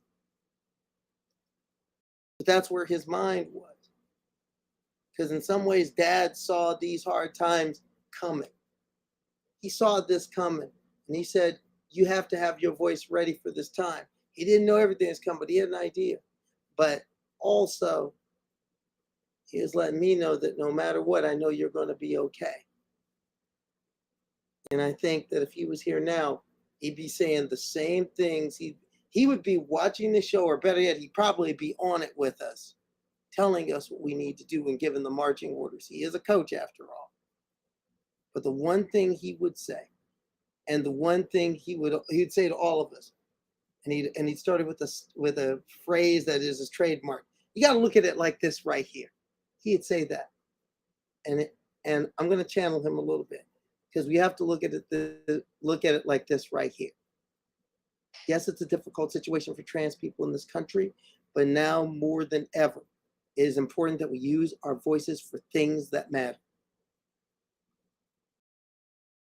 We use our voices for the things that matter. Mm-hmm.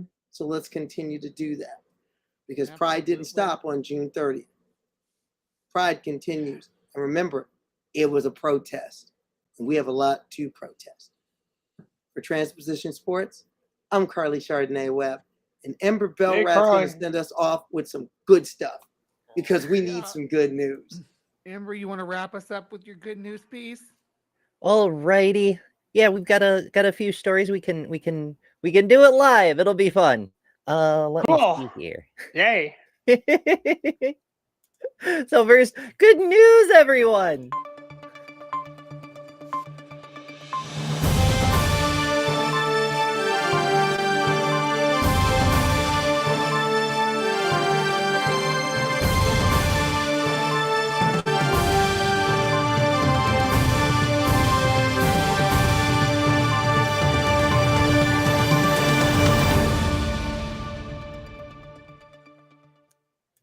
Okay, so that was just the intro because we're doing it live. First, we have another Marcy, but things went a little bit more smoothly for her. So a little bit of background. We're doing rapid fire today, folks, so bear with me. Rihanna Kelver lives in Wyoming. They passed a similar bill to Florida's bill where you can't use restrooms in public buildings, government buildings, that sort of thing. And so, like Marcy, she wrote a letter to the state troopers, the sheriffs, etc., explaining that she was going to come use the bathroom in the state capitol. And she did. But unlike Marcy, she didn't get arrested. In fact, nobody seemed to make a big deal out of it. Like, she brought a group of friends with her and like gave them her wallet and her keys and whatnot in case she got arrested. And how can that be? And, yeah, it just and no one cared. When she was walking out, she washed her hands, exited, and passed a highway patrolman at the front desk and said, have a good day. And he said the same to you. And that was it. Which is what should happen, whether there's a law or not, but there's a law. So she actually tested the law and found that, yeah, it's paper only, which kind of makes sense for Wyoming. While they do have a very strong conservative streak, they also have a very strong fuck it streak. Sure, it's paper only, but is it soft and is it like Charmin paper or some other kind of paper? Maybe quilted northern. I'm not sure. It's been a while since I've been to Wyoming. It's been 10 years. I got one of those memories on social media update that my last time in Wyoming when I went to Yellowstone was 10 years ago this year. Holy crap, it's been damn long. But I drove through it a bit when I was over there, but that doesn't really count because I didn't stop anywhere. Doesn't matter. Anyway, next story. All right, go ahead. Aaron in the Morning reports that the Trump administration has begun actually processing some trans passports, but they're taking notes. Possibly for a list, possibly just to reverse the changes when another judge's ruling does something. But at least some people are reporting that at least going into physical passport offices, they're getting their passports updated. So bearing in mind the state of the country, this may be a good time to do that if you need to. Just saying. On a happier note. Yeah, just while we're on the passport thing, an acquaintance of mine who has whose passport just expired, she just renewed it, and they did not ask questions. Now, there's no guarantee that they won't, but being in a situation where I do have to renew my passport at this juncture, with no changes because changed 8 years ago, what? I didn't alter my passport. My God, I'm expecting ICE to show up any second now. But anyway, right? They did issue her new passport. So I think we're living in that in between times of they don't really, since they're firing everybody at state anyway and hiring all sorts of ICE officials. Hey. Maybe they're just too busy in the passport office to worry about renewals. Just saying. It's a distinct possibility, and that's one of the very few things that you can almost count on in a fascist regime. Is it because of the overwork, the staff shortages, all the things, and just the general incompetence for, as they put in their political litmus tests, their loyalty tests. They care about who you vote for more than whether you can do the job. It's a lot easier to slip things through because they don't actually know what they're doing or have the manpower to do it. So, it's another thing from the various resistance manuals the CIA used to publish in days when we fought that sort of thing. So, according to Reuters, the Cuba is doing some legislation stuff.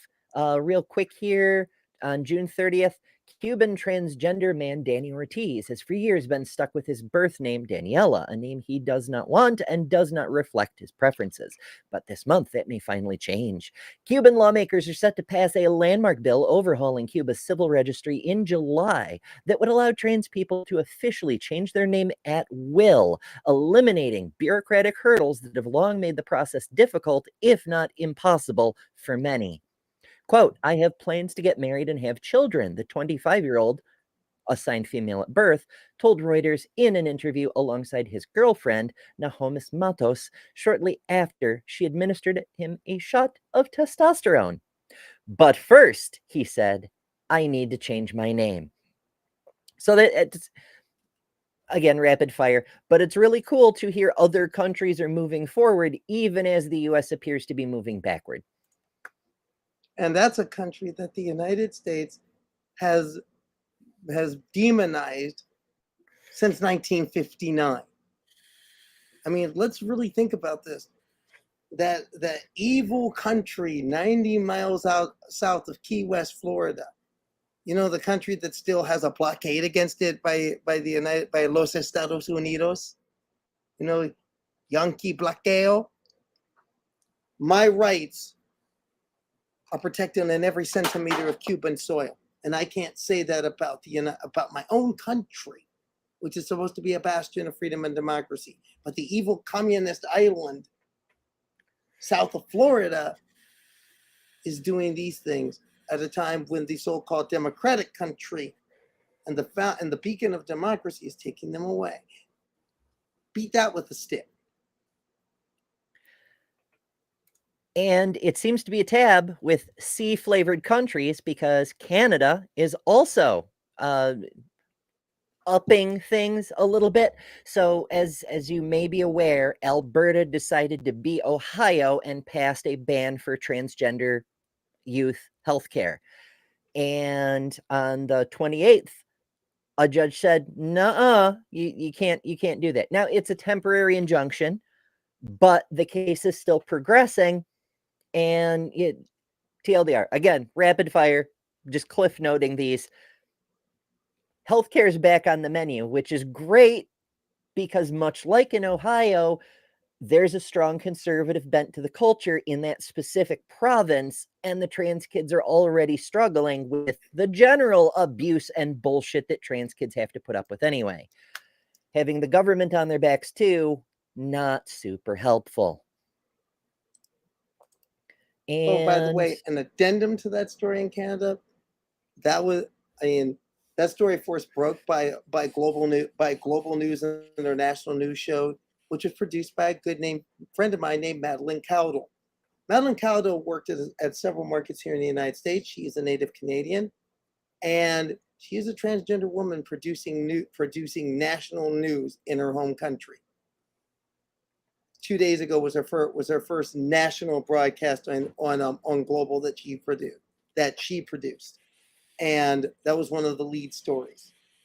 Hell yeah! Nice going, Maddie. That's cool stuff. Love to hear it. And this last one, you may get a laugh out of, and I'll just run through the story real quick here. So the TERFs had a meeting, and the dykes showed up instead. So, okay. I'll just read the damn thing. You would expect to see clowns at any trans exclusionary event on and off the stage, but a panel discussion at UCL took a surreal turn last night when members of the Dyke Project unleashed a wave of disruptions. Titled, "What Does the Supreme Court Judgment Mean for Lesbians?" the event was focused on the recent ruling on the definition of sex in the UK's Equality Act. All of the speakers, including author and journalist Julie Bindel, are vocal and avowed gender-critical feminists, and several have previously argued that trans people pose a threat to their identity as lesbians.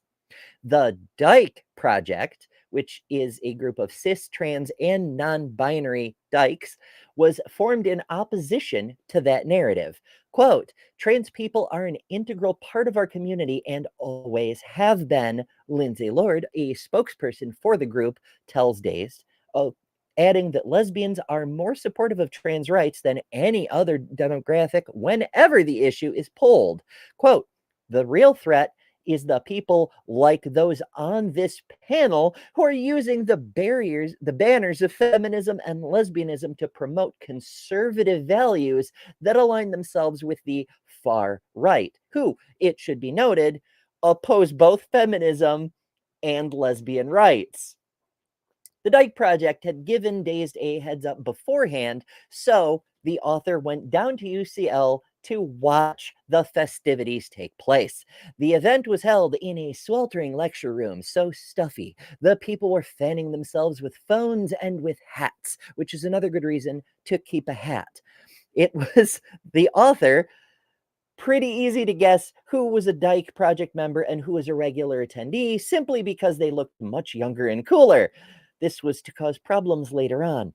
The disruption unfolded in waves. Not long after the talk began, someone stood up and started shouting a short speech, followed by their fellow activists unveiling a banner which read "Lesbians Against the EHRC."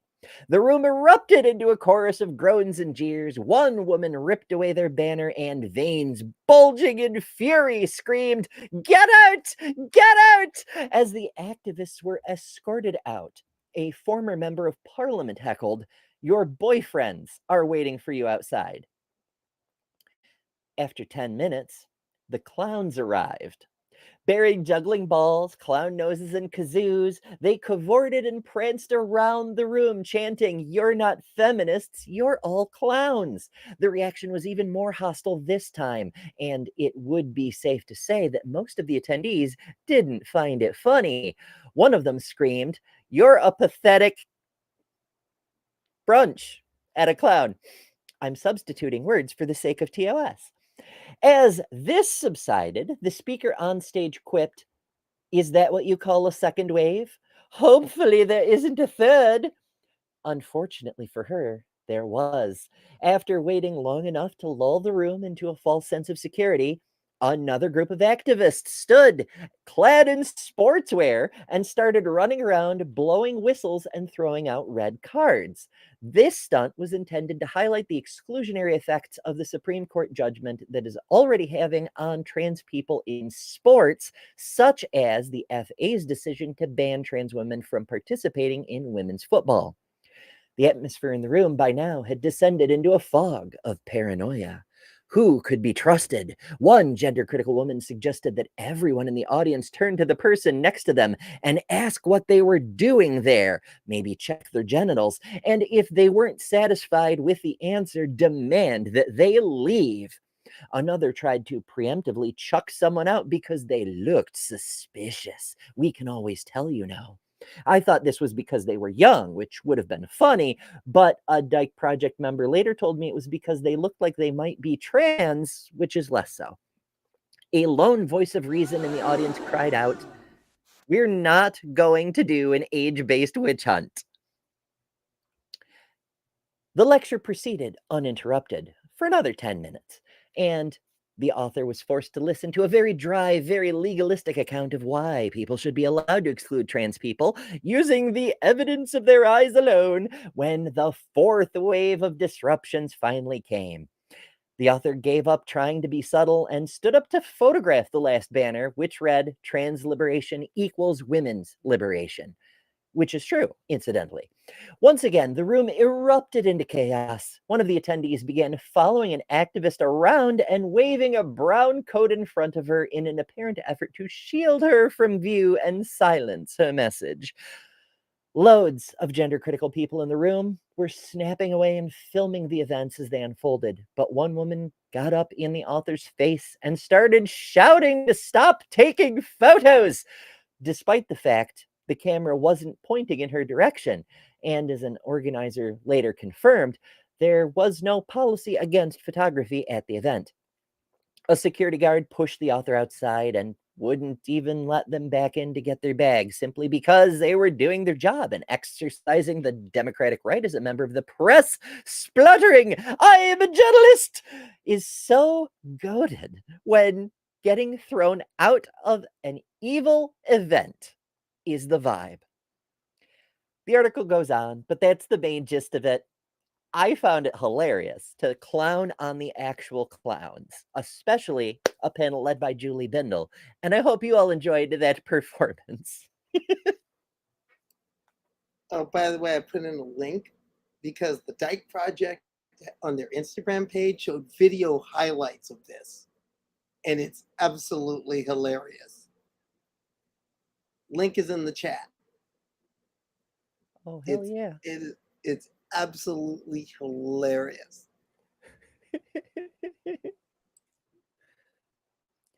Let me see. Do I still have? Yeah, I still have the window. All right, let's switch over to here for share, and let's turn the audio on. And I'll see if I can restart it. Well,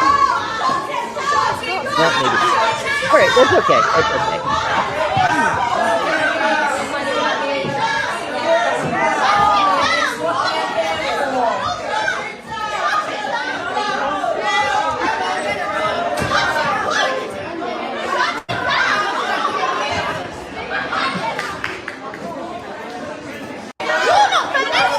Second wave.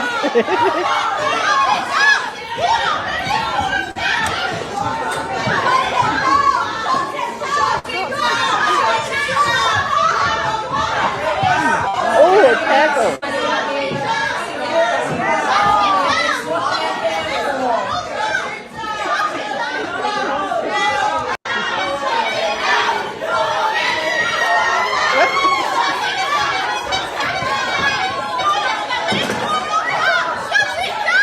I'm pretty sure that's a skull.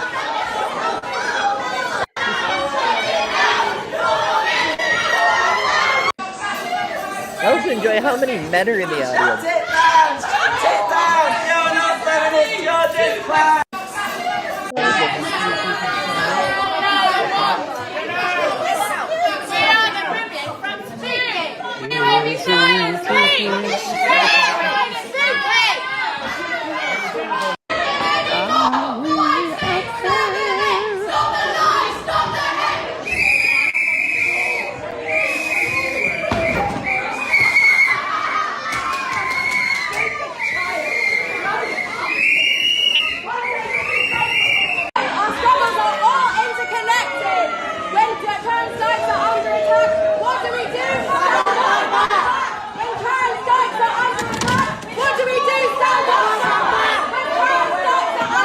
Fighting so hard for that matter.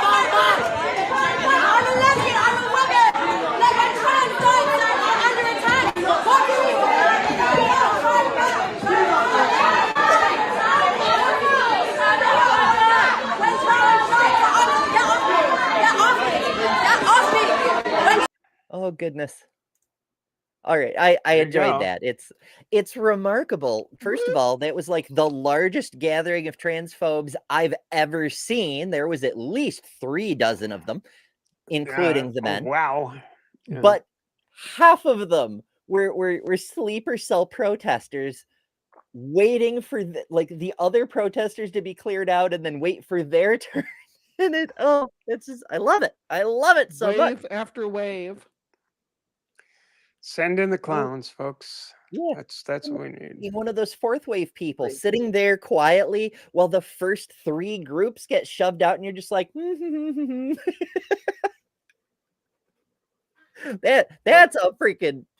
I mean, it's not like a take over the state house protest, but it's a protest, and it's a great story. Actually, but those are the things that have been happening in the UK a great deal. With all the nonsense that's come out, especially in the last year. I mean, you remember a year, maybe 8 months ago, the crickets protest, when a group of young trans kids basically dumped crickets in a gender critical meeting. Yeah, and the same group. I forget the name. Group occupied, and then the same group occupied they occupied the NHS offices in London. Yeah, and they've been delivering a casket, a tiny little casket every day, I think, to the Prime Minister. It's been a while since I read that story, but that's another, It's like, here's another trans death at your feet, your fucking majesty. I mean, those are the things we need to see. That energy and that heat. And all I can say, Dyke Project, good on you. Good on you. This Dyke in America salutes you on what you did. But you know, it's it's part of my favorite song. I like dykes, you like dykes, everybody likes dykes. The lesbians bring out the banner, beat the drum, count on a dyke sheet gets things done. And we're seeing it again.